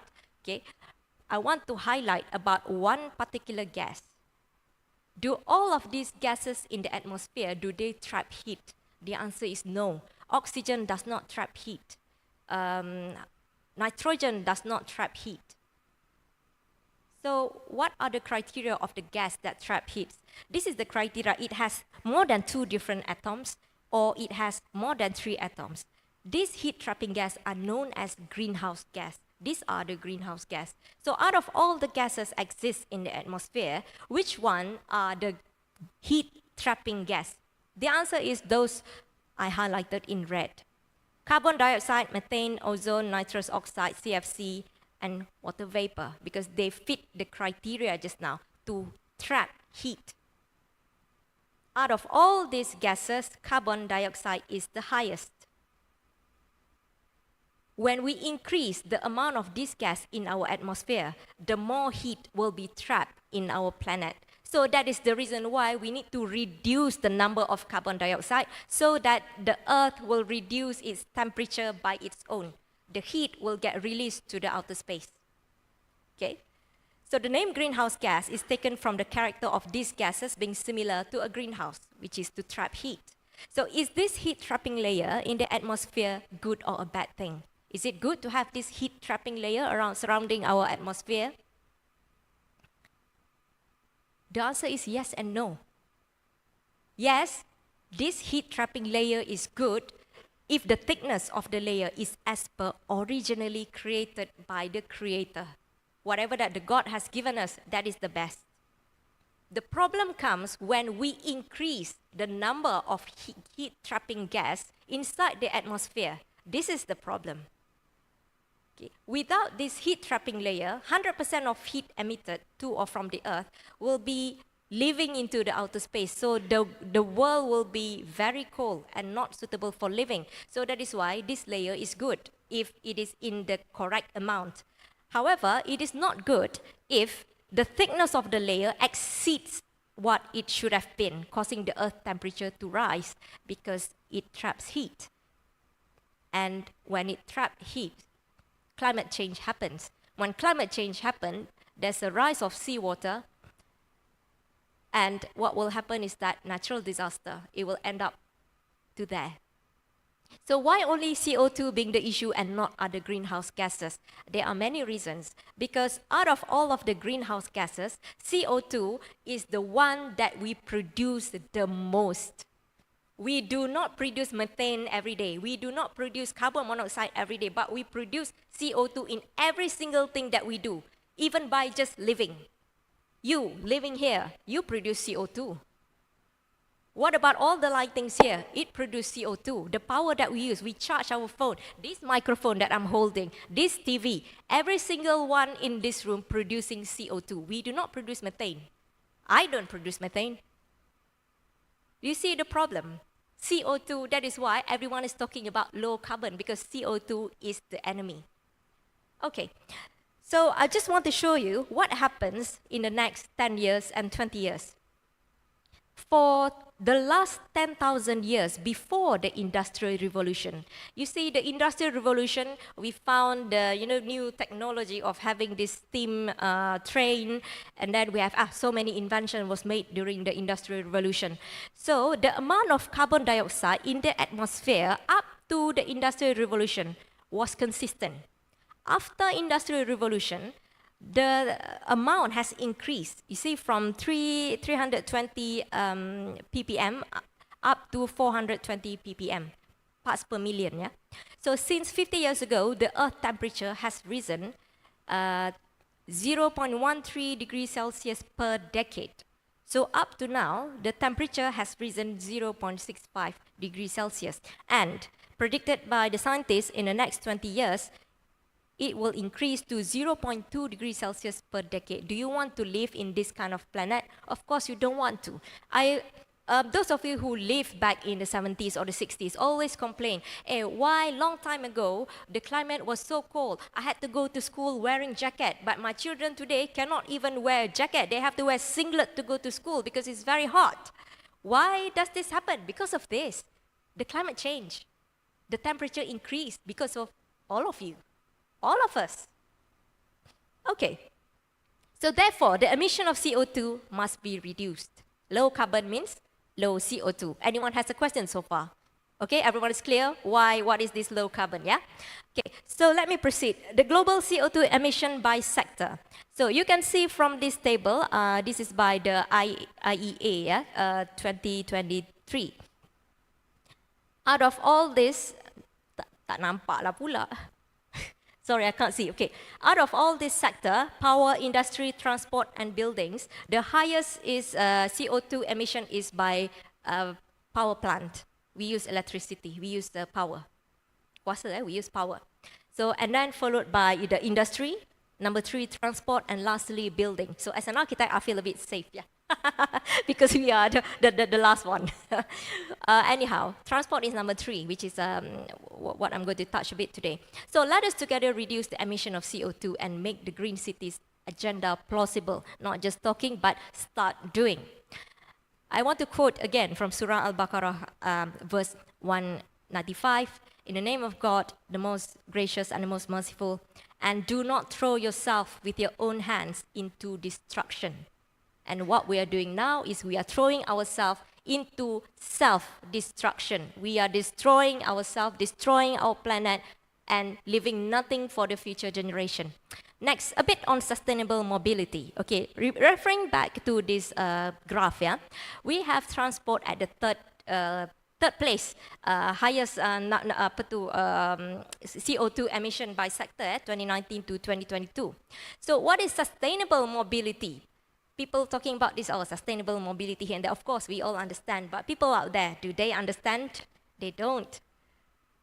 In the pyramid of development, okay, we have the policymakers, government, we have planners, architects, engineers are at the bottom. Architects and engineers, when you come into the micro level, the building, we are the last people at the bottom to see the public.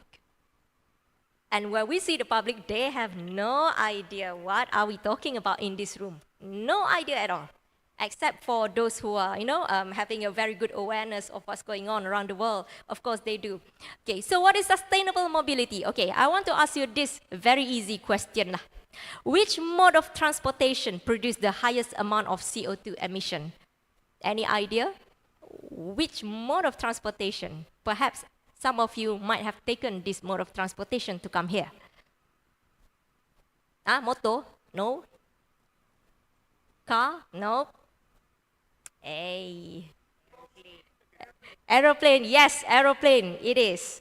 Passenger flights is the highest contributor to the emission of CO2 out of all the transportation mode, followed by the passenger car. Who came here by personal car or by personal driver or driving on your own? Then you are contributing to this problem. Okay, who come here by bus? No? Maritime passenger, definitely no. Passenger train, which is the lowest? Me. I did. So I saved the planet today. Something to be proud of. Okay, so the largest CO2 contributors in terms of transport, so we give a medal, number 1, to the passenger flights. They are the most unsustainable mode of transportation. This is what I would like to highlight. I was thinking, the mode of transportation from Malaysia to Thailand, we can go by car, we can go by boats. Okay. What about from Peninsular Malaysia to Indonesia? Aside from aeroplane, is there any other mode of transportation? Is there a ferry to go there? Is there a frequent ferry? Is there a frequent ferry? Frequent one. Okay. Ferry is good. So number 2, we give a medal to passenger cars. So whoever using these two, please discard them away if possible. Unless that is the only mode of transportation you have, then we give a chance to you, and the rest of us must play our role to save by taking public transportation. We support each other. Okay, so the lowest CO2 contributors by transport. Number 1, first place is train. Train is the best. Number 2, water transport. I think for Ipoh it's not possible for water transport. Same goes to the city where I'm living. Water transport is not possible. And then 3rd is bus.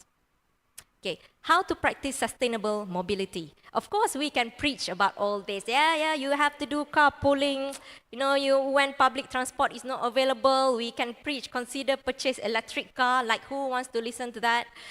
Please walk, or please cycle to destination within close proximity, or please do eco driving to improve fuel efficiency. Do you think the public would listen to that? Do you think this is possible to be done? Let us be realistic. Let us really be realistic. Do you think the public would willfully do any of those, taking our local context of Malaysia, Indonesia, and Thailand? We have a similar culture. We don't like to follow the law, aren't we? We have the similar culture. It's completely understandable. This is our problem together. Try to ask at the public, hey, please purchase next car, you must purchase electric car. They will protest. The public will protest. So this is unrealistic. We can't just simply tell people, oh, you have to do this, you have to. They will not listen. Confirm, they will not listen. So, okay, I want to share something, yeah? I have to be a bit quicker. Okay, do you know the Nordic country, Norway, Iceland, Sweden, Finland, or whenever we hear them, we thought, oh, they are a very disciplined, very sustainable country. They do recycling and so on. But did you know that their recycling is by force? In their country, even this plastic bottle, their plastic bottle, something like this, they have a label at the back. When you purchase, say, this is one, I'll give you an example. The value is 1 ringgit, you go to shop. You have to pay 2 ringgit, even though the value, the price is stated as 1 ringgit. What is another 1 ringgit for? As a deposit, cagaran. You pay 2 ringgit. You will only get your 1 ringgit back when you return this bottle safely at the recycling center. It is by force. It is not by, self-willing to do it. Okay, see, you can see the picture at the bottle, yeah? It stated pant 1 krone. So it is a deposit of 1 krone you have to put in. You will only get it back after you send it to the recycling center. So it is by force.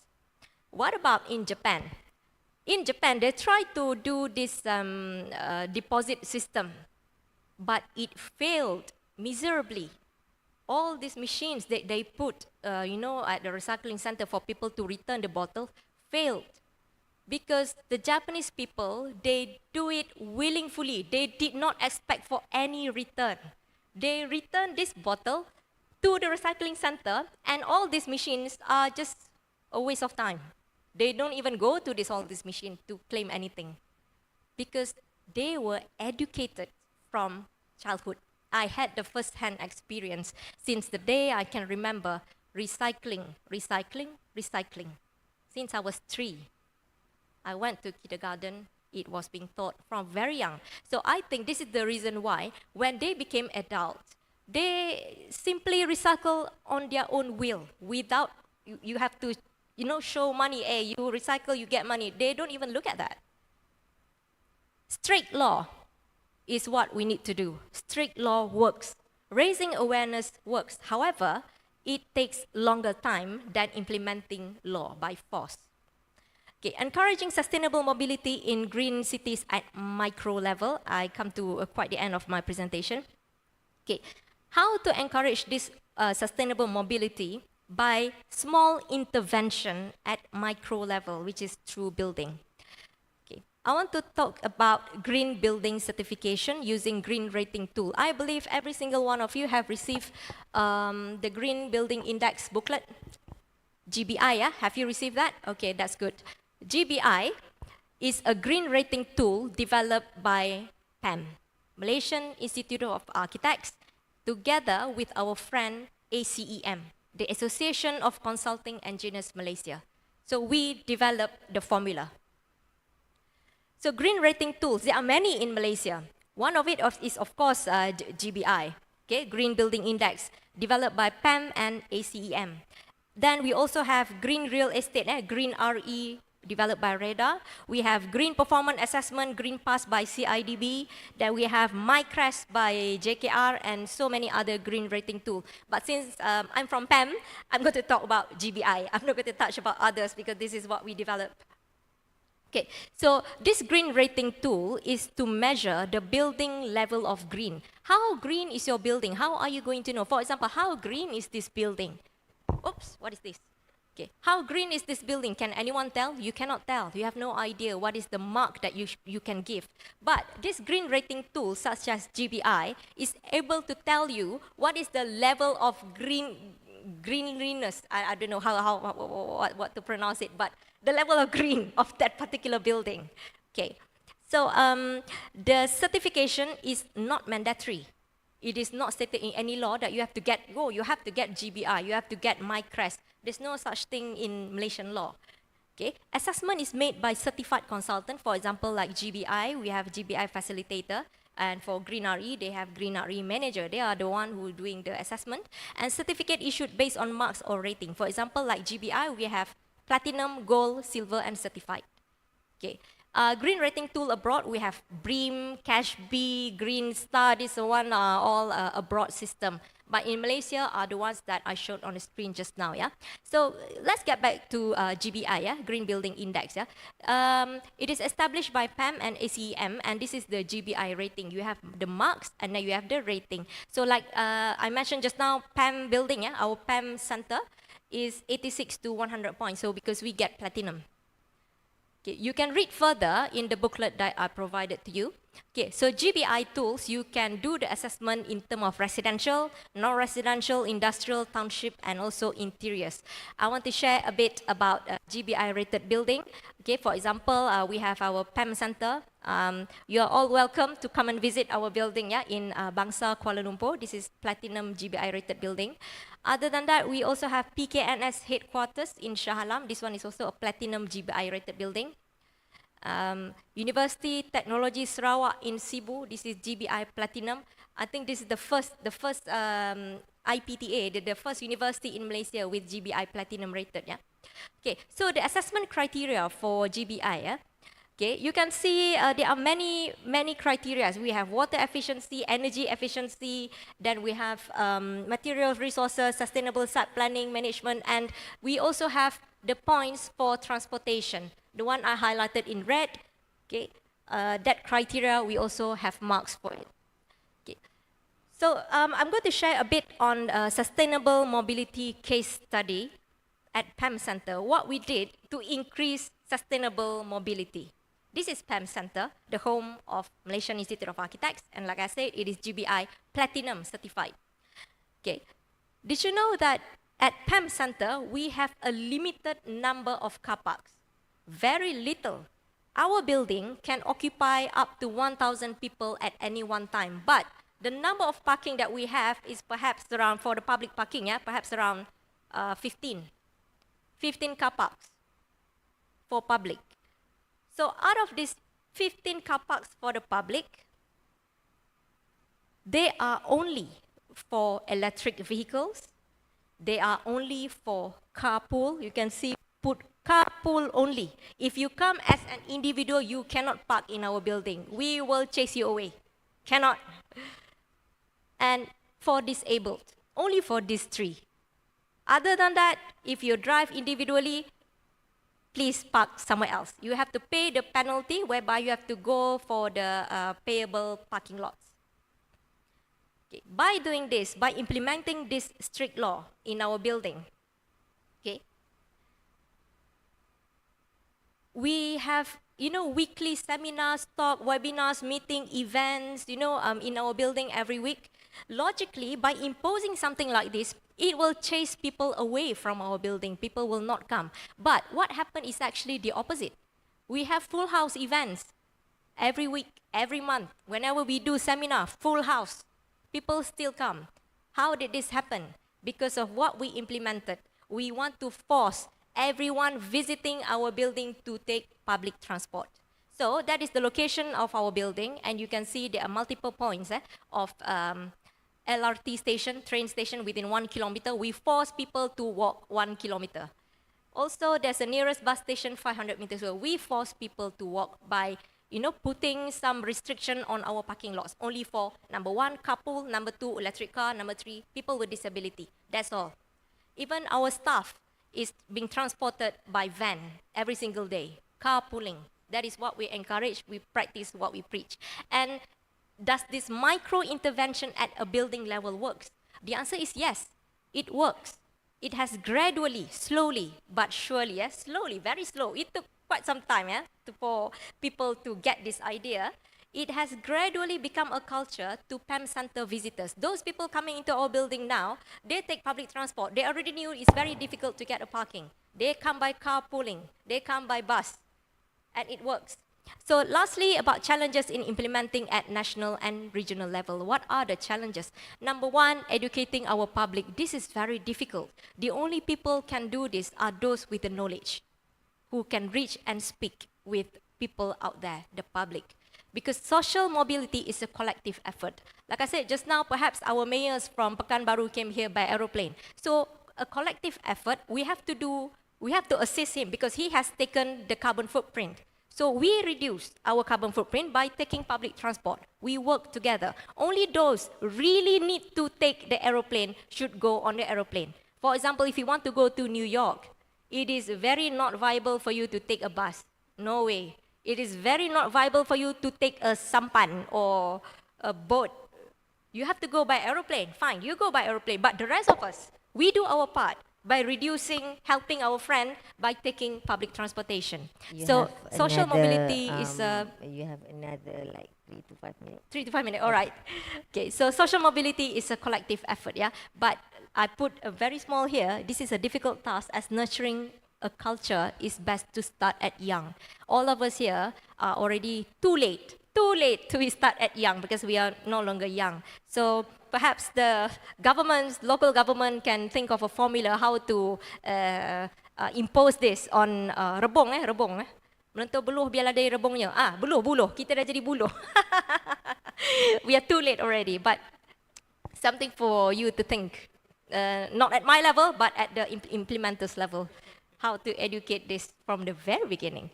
Okay, second challenge. Serious implementation in establishing permanent pedestrian and cyclist route at local and national level. Please, whoever in power, I would like to urge you, please establish a permanent pedestrian route. Do not put any stop in the middle. Do not plant any tree in the middle. You cannot cycle this way. It does not work. Imagine you try to cycle. I tried to cycle once, and then there are so many trees on the cyclist route. In the end, I give up cycling. No point of cycling anymore because I cannot cycle. There are so many impediments. So please, anyone who has the idea, perhaps later for discussion, we can discuss how to establish this permanent pedestrian and cycle route at local and the national level. Challenge number 3, uniformity in regional network infrastructure system and policy. This one perhaps our friend from Hat Yai and also from Pekanbaru can give some idea, because we have a different road system. We have a different railway track system. We also have, say if you drive from Malaysia, I'm from the northern part of Malaysia, which is bordering with Songkhla. To drive to Songkhla, we have some disconnection. I can't cycle to go there. I can't, there's a disconnecting system somewhere at the border. So perhaps something that we can work together under Imt-Gt to establish uniformity in terms of system to the network. Challenge number 4, low carbon regional transportation mode and ease of access. I'm not sure, but from northern part of Malaysia, there's an island of Langkawi. As you know, the water mode of transportation is one of the greenest mode of transport. But from Langkawi, say I want to do island hopping to Koh Tarutao, or from island in the southern of Thailand. There's no way I can do it by water transport, which is quite sad, because in other parts of the world, they do island hopping from one countries to another. It is a very good tourism, actually. So perhaps we can establish something like that. I don't know, this is open for everyone's discussion. And lastly, conclusion. There's no conclusion for me. It is actually for all of us to conclude together. And before I end my speech, I would like to quote Surah Ar-Rum, verse 41, in the name of God, the most gracious and the most merciful. Corruption has spread on land and sea as a result of what people's hands have done, so that Allah may cause them to taste the consequences of some of their deeds, and perhaps they might return to the right path. So whatever happened today is the consequence of our action. Okay, credit to resources. I'm Architect Amy Roslan from the Malaysian Institute of Architects. Thank you.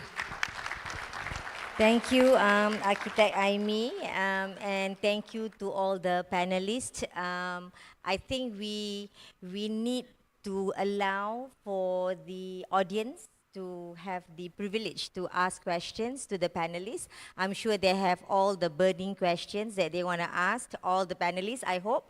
But if you have any questions, please go to the microphone. There are 2 microphones in the middle of the room. Okay, please state your name and your organization, and please state your question, and please inform to whom you want to address your question to. Yeah.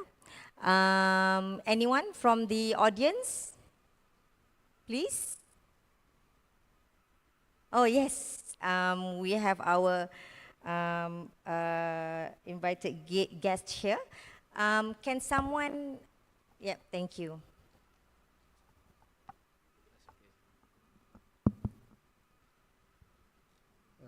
I'm Vichai from Deputy Mayor of Hat Yai Municipality. I am very excited to hearing from Miss Amy. You did very good job to prepare to understand low carbon. One really important issue from my point of view, the people who live in the city have the problem of mood disorder because the crowd. We try to increase the garden in the city to low carbon or something like that. And they have some survey and research.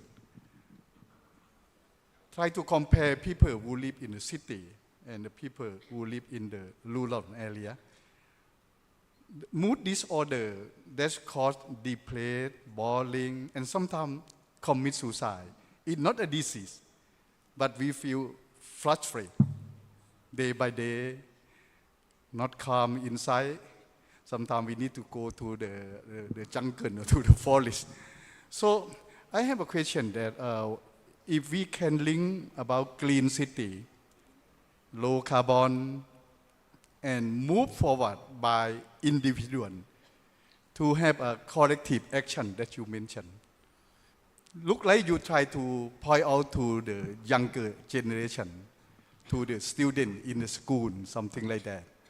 But I think we need to action by the own people too, to discuss, to talk, and to to know that if we don't have together the global boiling and have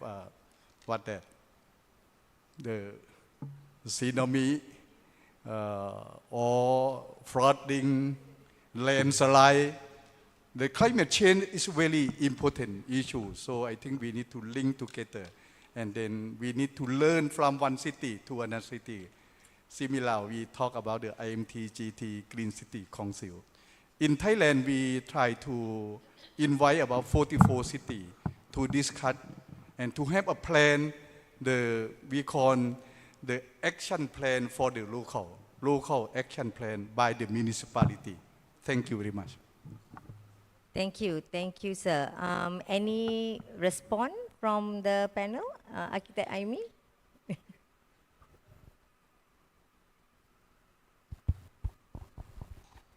Thank you for your feedback. I'm glad that you enjoyed my presentation, even though it is quite all over the place, to be honest with you.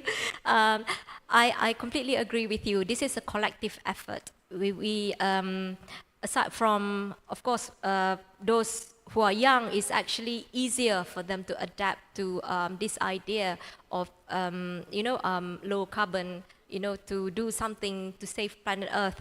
But equally, I agree with you, for those who are adults, even like myself, like yourself, perhaps a different method rather than educating like the approach that we use for children, other method, a strict law perhaps can be implemented to those who have missed their chance to gain this input since their childhood. That is what I have in mind.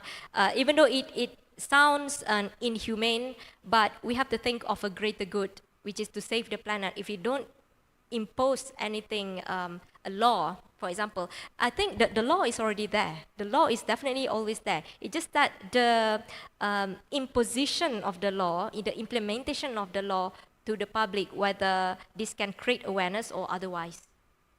Perhaps other panels would like to give an input as well. Maybe if I can add a little bit on the awareness. The comments was, I think, was called for. I think the reaching out towards the younger generations are more important, because whatever that we are doing now, actually the impact will be also been felt by many young generation. To touch in terms of the legal provisions or guidelines or imposition. When low carbon city framework was introduced in 2010, 2011, the intention at that time was going on the mode of voluntary mode. So awareness are supposed to be done starting from 2011 onwards. So I think many of you here has seen me going roadshow on talking about low carbon city framework for years and years. Sampai everybody like so boring to see this person again talking about low carbon city. I can talk for hours and hours regarding low carbon city framework. So the mode was really on the voluntary mode. Even to the local authorities, the most important stakeholders in the city, who are the city managers, are the local authorities. So at that time, when we have done the show awareness, the climate change, importance of doing all those low carbon city initiatives, we also have put a little bit on action into the pursuing the asking them if putting a restriction in the planning approvals would also in terms from the beginning of the planning. So I think at many local authorities, some condition has been put I think many local authorities here has put in conditions where they have to apply some other, green accredited tools. At one time, GBI was the single tool that was a compulsory in many of the local authorities. They even put in a compulsory to use GBI, even at one time. But then they open up a little bit and put in a bit more open tools that can be utilized. So there are certain local authorities also even indicate that you have to utilize or you have to refer to low carbon city checklist. You know, the checklist that need to see whether the city are ready to embark into a more low carbon initiatives in the future. So, and those have been put in the the planning documents when submissions are being put. So a little bit more enforcement has been put in from the local authorities, and talking about cycle lane and also promoting, public transport and things like that. I think many local authorities have even enforced a new development to have a cycle lane, bicycle lane, even not just for bicycle, but for active mobility or even micro mobility, making sure that one city or one area to be connected and whatnot. I think one example is Ipoh has actually done plans in the Ipoh Center where they have a document called Walkable Ipoh. Walkable Ipoh, making sure that reviving Bandar Ipoh itself, Ipoh town, to make sure that the micro mobility are able to be carried out. People with difficulties or people with less difficulty for walking, they can also use whatever things that they need to use, but also making sure that one area to the other area they be able to access via active mobility, which is walking, cycling, or any other micro mobility. I think Ipoh has started to embark on that plans, and implementation are getting slowly in terms of implementation in connecting one area to another area, making sure that people are using less personal vehicles, opting for either active mobility or opting for public transport. And there are also, I think in many other cities, they have actually implement central car parking, making sure that people will park at one area and then use whether walk, cycle, or using public transport or feeder buses to actually go into other places. I think awareness and action that needs to be carried out continuously. Those are the things that we need to carry out. But importantly, maybe introducing subject of sustainability at the school level. I think that is very important because like Architect Aimee is saying that whether the general public would understand if we mention low carbon, if we mention sustainability, if even we mention about SDG, of course not, but there are also majority of the public or many of the public starting to understand, starting to know what are these terminologies. But you will be surprised to go to overseas, sometimes the taxi driver, talk about SDG, talks about, low carbon mobility, talks about this and that. So I think community can be educated, can be informed, no matter whether it's a slow moving process, but it's kind of knowledge transfer. Why those taxi drivers will be able to understand? Because they probably has a background in some, background in knowledge in certain things, but there are also awareness that has been done within the city itself, getting people to know the importance of achieving SDG itself, that's a good question from the Deputy Mayor. And also, any other question from the floor? Yes, please, sir. Please state your name and your organization, and who do you want to address your question to? Please not to me, because I'm only the moderator. Okay.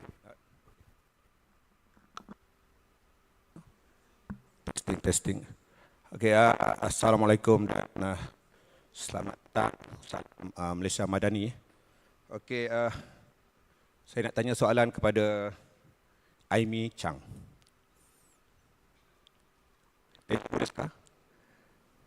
Nihongo de skaimasen ka? Ii desu ka? Okay, 授業紹介します。FBI のルクマです。私の質問は、今で人間は株を使いますか？株の代わるのものはありますか？終わります。はい、どうもありがとうございました。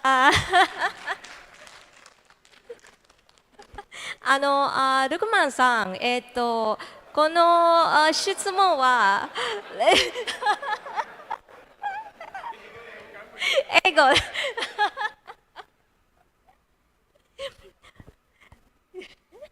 Okay, we need a translator in the room now.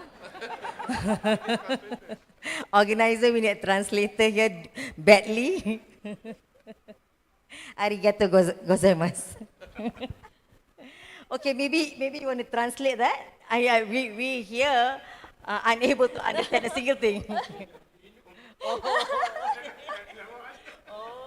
Okay. Okay, maybe we'll keep that question later. Maybe next question. Any other question from the floor, please? Maybe from other city. I see many friends from other city in Malaysia. No? Yes? Maybe I would like to ask to Dr. Shalini. You did mention just now, no more wastage, yes to resource management. And you said that can reduce cost along the way. But how do you convince consumer and how do you convince city managers that this is the way to go? We have been talking about recycling. We have been talking about, reduced and reused and also recycle, even from construction to even our day-to-day. But still, it's hard to convince, or whether people don't understand, or whether don't feel the importance of it. Maybe you can explain, or maybe you can give some highlight to that. Okay, so my thought is like same like what architect Armi said just now. It takes time. Will not happen in one day, because people need to be readily accept it, right? Another thing, people don't really see the ROI. So they don't feel like what is the importance of using recycled products, because nobody want to take responsibility in case something goes wrong in terms of maintenance and all that. So who to be blamed? So it's like, it takes times, like you can say that it doesn't work overnight. Yeah. Okay, but depends. No answer for that. Okay, maybe others, other panels, Dr. Zul, maybe from the donut economy kind of perspective or approach, or even low carbon, or whichever you think. How do we encourage people to, to pursue this from linear to circular? Well, some buildings, they do it because of its architecture value. Like I said, in Kong Heng Escaping Hotel and all that. Yeah. So that could be a start. That could be a start, and then we have to educate the public that this is the way to go. But I myself have some reservation. Would I want to use a recycle? Because I'm not sure about the quality. I'm not sure about the longevity of the product. But somebody has to do it. Somebody has to do it. And I really appreciate some of the buildings in Ipoh that they have used the recycled doors, recycled windows as part of the architecture. Maybe if we have some data, I did mention some data just now, kan, in terms of data.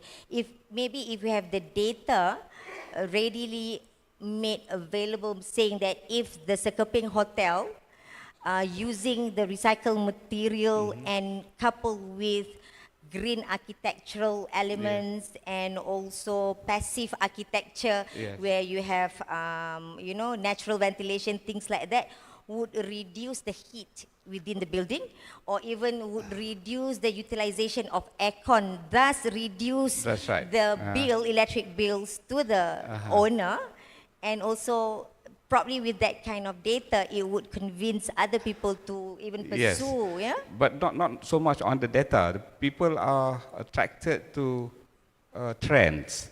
People are attracted to, because of the use of social media, whether it's viral or not, and then people are attracted to it. I think they don't really study the figures. They want to see whether it's trendy or not. That's the third or fourth benefits basically to them. That's right. So the beauty of it, the architectural appreciation of it, and then become trending, then I think it will work. Okay. That's my view. That may be true. Prof, maybe Dato'?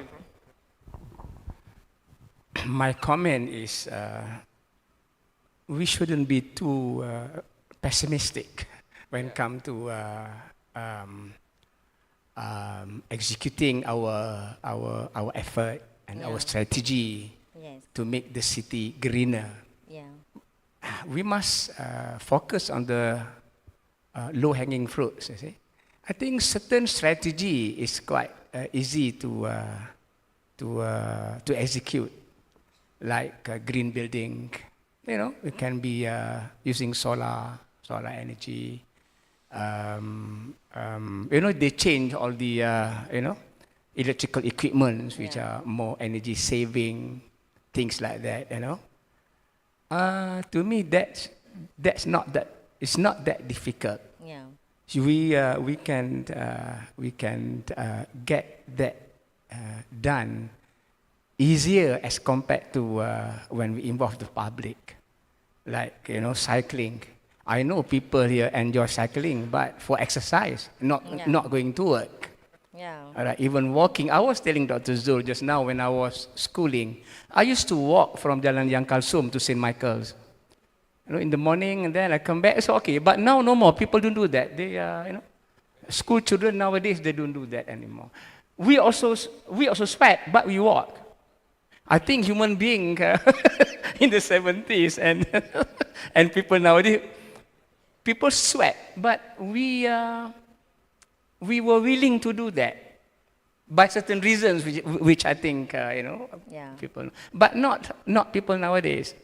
So when we proposed in the low carbon city plan, right, to have bicycle lane for people walking path, you know. We actually laugh at ourselves. Are we going to walk? As what Emmy said just now, we propose a lot of things, but we ourselves are not doing that. We have to change the culture.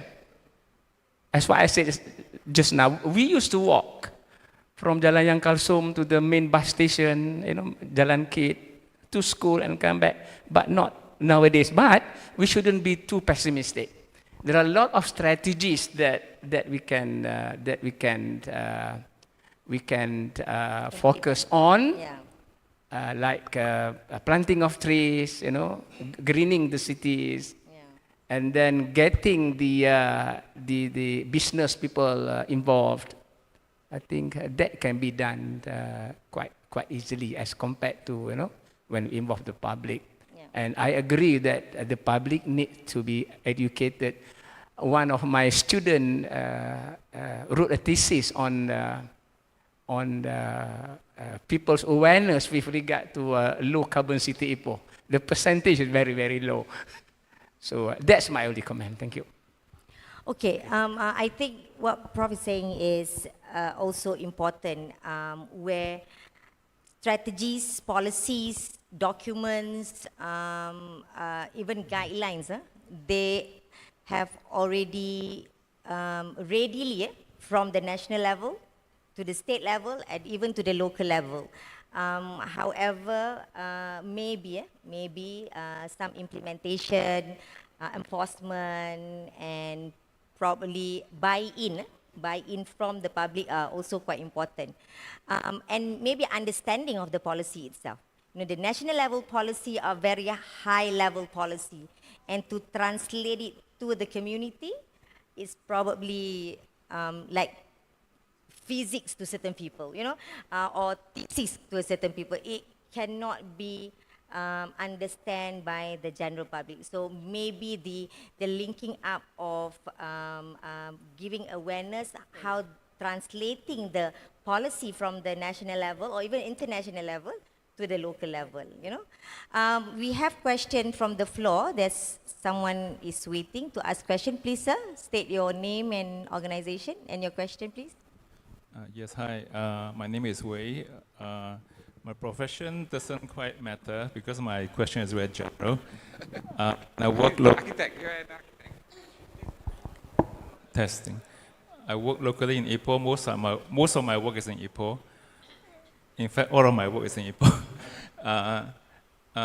Okay. I have 3 children. I happen to serve in PTAs, you know, parent-teacher associations before for many years, in public schools and also in private schools, and I have observed that awareness is always the topic. Correct? Awareness, just like today, awareness is always the topic, and then execution is always the problem. Right? Execution of what we know. Right? I mean. All the panelists today, thank you for your work, your papers, and thank you for all the international visitors to our city. But I think the problem everywhere you go is almost the same. Awareness, we always spend time and money on awareness. Execution, we depend on the public, on everything. And it's always like a problem to be resolved. I think we have heard about all this for the past, 30 years, 35 years at least. Green, sustainability is always there, you know. What if we have consistency in getting these 2 things together? Awareness, we know. The goal, the execution is lacking, and we know. How about doing something really simple and everybody can do? For example, only, after eating in the canteen, at home, or in a restaurant, in the cafeteria, sort up our waste. I know it's just waste, but the awareness will come in. What is waste of food that you cannot recycle in a normal channel? Give to animal feed. There's another way of recycling. Food waste goes to this thing here. Plastic waste that you can recycle is another spot. And then things that you really cannot recycle properly, like plastic cups and paper cups, yeah? Especially post-pandemic, yeah? You don't want to recycle that. That is truly trash.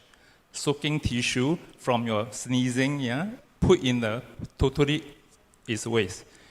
And then fluid, please, your leftover coffee and tea, water, don't throw into the same place as all the other things, because after that, it's not possible to do anything anymore.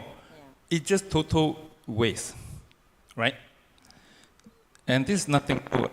And if we start to do this, it's going to touch every single person in this country without you spending much money on anything. It's just policy making. Restaurants won't be allowed to gather everything and throw in the big trash. Maybe 100 plus or Kikapo and then everything is just trash, adding up to our solid waste. So why am I talking about this? This is something that we can achieve. You may be asking, am I saying something that is being done already? I want you to answer, think about this. When is the recycle waste collection day in your township, in your neighborhood? When is the recycle day for your taman? Do you know? I know. Who knows? Because my taman has changed for so many times, it's impossible for me to keep track when they come to collect my recycle waste. PTA, schools, we even have foreign teachers asking us, how do you do recycling in this country? The regulations have changed so much, we don't know what to do. So we go down to the canteens, we take pictures on the trash cans. Impossible to separate them. Yeah. You call color bins are there, but the workers themselves are not using it. So children are not using it. So this is something that we don't spend money on, we don't need to spend much money on, but it's going to touch every single person, every single child, and this awareness will be translated into something that we can do. Just my suggestion, and then this you have seen in other countries. You just have to organize bins and things that people can use. The key to consistency is practicality. Can we actually do it? Thank you. Thank you. I think there's a few things that has been mentioned there. One is awareness, and I think another one is information. For all we know, maybe many of us wants to recycle, but maybe do not know the avenue or the readily infrastructure that probably is there within your taman or within your bigger community or bigger neighborhood. Yeah. So maybe if the information like just now, if you know, and probably would be more frequent, things like that. So maybe a lot more people would want to opt for recycling. I think so. I think many wants to do it. I think the awareness of the importance of recycling, many has already has the buy-in. Many feel it is important. You need to reduce all those wastages into the landfill because methane is actually produced there a lot more. But in the landfill, you could even recycle the energy which is producing methane, go into electricity. There are a lot of recycling that can be done in a bigger mode. So one last round. I need all the panelists, probably 2 minutes, your thoughts on circular economy. Your takeaway for everyone today, 2 minutes on circular economy that people can go home and remember. From Dr. Dato? Well, I think we must look at circular economy from the overall perspective. There are things, that can be done by the industries. There are things can be done by the business community. There are things done at home. There are things done by individuals. There are things that only involve physical kind of actions like greening the area, planting trees and so on. But there are things that involve people. Yes. There are things that need and require everybody to participate. So we must believe in that principle, circular economy, and also smart green cities. Yeah. Of course, there are some frustrations here and there, but we can do it. So proper planning is important, not only in terms of physical planning, but also strategies, how to get things done. Yeah. Thank you. Thank you. Dr. Zul? Okay, thank you. I understand what my good friend Mr. Wayung mentioned. Even though we have the information, but what are the actions? And if the action really is integrated or not, I think the best is for everybody to play their part. It has to be done in an integrated manner. And and the information has to be translated into actions. I think that's all I can say, because I have been a president council, and I know the difficulty, because I ask people to separate the waste in Kuala Kangsar, but they say okay, but the lorry pick the same. They will combine the separated waste, the recyclable waste and the non-recyclable waste. They will put it in the same lorry, and where does it go? It still go to the dumping site, landfill, sanitary landfill. Well, I do hope the best, because we have many practices that have been done in many places, but it has to be done in an integrated manner. Thank you very much, man. Thank you. Dr. Shelley. Yeah. So my thought is everyone need to play their part, because if only individual work, it doesn't work. It's a collective work. And second one is we don't have to be too ambitious. We can start from small, right? And after that, we need to give some time for it. We cannot be too pressurized on it. Yeah, so that's all from me. Thank you. Architect Aimi. Hi, thank you everyone. To the last person who just gave a comment, I didn't get your name, but can I just say congratulations for doing that, for setting a very good example to your children, and I really hope you will keep on doing it, because people will follow, people do. Because I've done it, not in Japan, because in Japan everybody does it. But when I came home to Malaysia, my hometown is in Kedah. And the awareness is not as high as those in the larger cities, of course. But you show by your action, in the long term, they will follow. They will, slowly, very slowly. But people do realize, even a very small intervention that you do, people will notice it in the long term. So please keep on doing that. And I believe that your children are very lucky to have you as the father. Congratulations. So in terms of responding back to the topic today, the circular economy in Imt-Gt region, of course, we have our representative from Thailand and Indonesia as well. We need to work together, not just for today, but tomorrow, the next day to come. We are all here in the same region, in the same country, neighboring countries, and I hope this discussion will keep on going. Any further discussion, if you like to reach me at Pertubuhan Architect Malaysia, yes, you can, through my email that I showed on my last slide just now. I'm always open for further discussions. So thank you so much, everyone, and I hope whatever that we learned today, we are learning together and bringing it back home, and let's implement it together. Together we are stronger. Thank you. Thank you, Architect Aimi. Thank you, all panelists.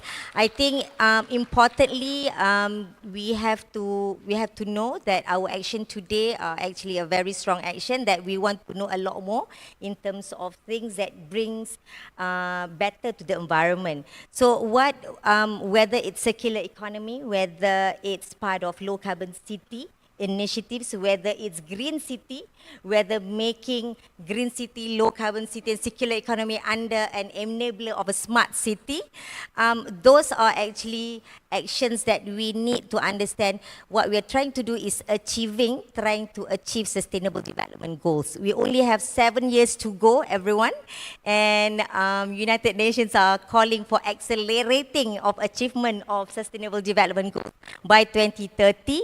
There are a lot of things that everyone needs to do. Everyone has the role. As mentioned by all the panelists, everyone here has the role, even as an individual, even as where you work as professionals or even local authorities, even as whoever you are, no matter who you are, you have a single role to play, because last 30 years or last 20 years, I always tell people may ask, why do I have to do it? Other people do not have to do it, but if those 30 million people say the same thing, nobody will do anything. So you play your own role, other people will play their own role. So together we will actually try to achieve what we need to achieve, because sustainable development goals is not just, the 17 goals. We have to look at the targets and also the indicators behind the 17 goals, which is important. So thank you everyone, thank you all the panels, thank you everyone who are here until to the end. I hope that the sharing today will be able, all of you will be able to take home a little bit of knowledge sharing today. Thank you so much. Assalamualaikum warahmatullahi wabarakatuh. Salam sejahtera. Thank you very much once again. A big hand, ladies and gentlemen, to the very competent and knowledgeable moderator, Datin Town Planner Haja Masrina, Dr. Abdul Khalid, and the panel of speakers. You may return back to your respective seats, please, as we need to arrange the stage for the next presentation.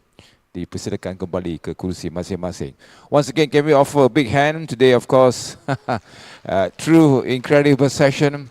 I as a layman, not a town planner, nor even a person involved in green cities, is able to learn so much just by listening, ladies and gentlemen. So this is where we learn best when we get speakers to speak from the mind.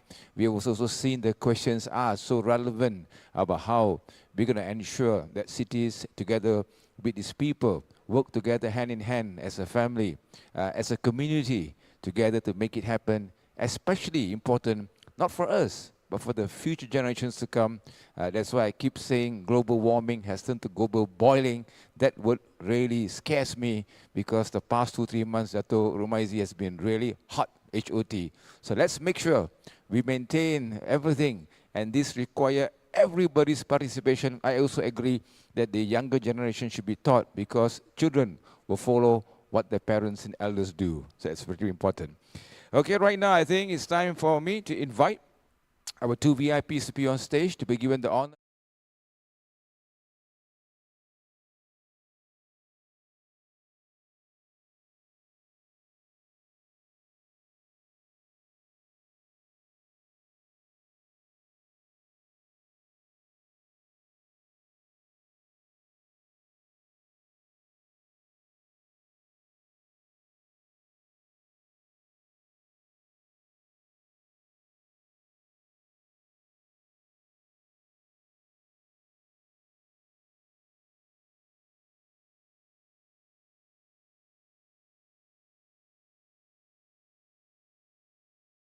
Terima kasih Datin for being here.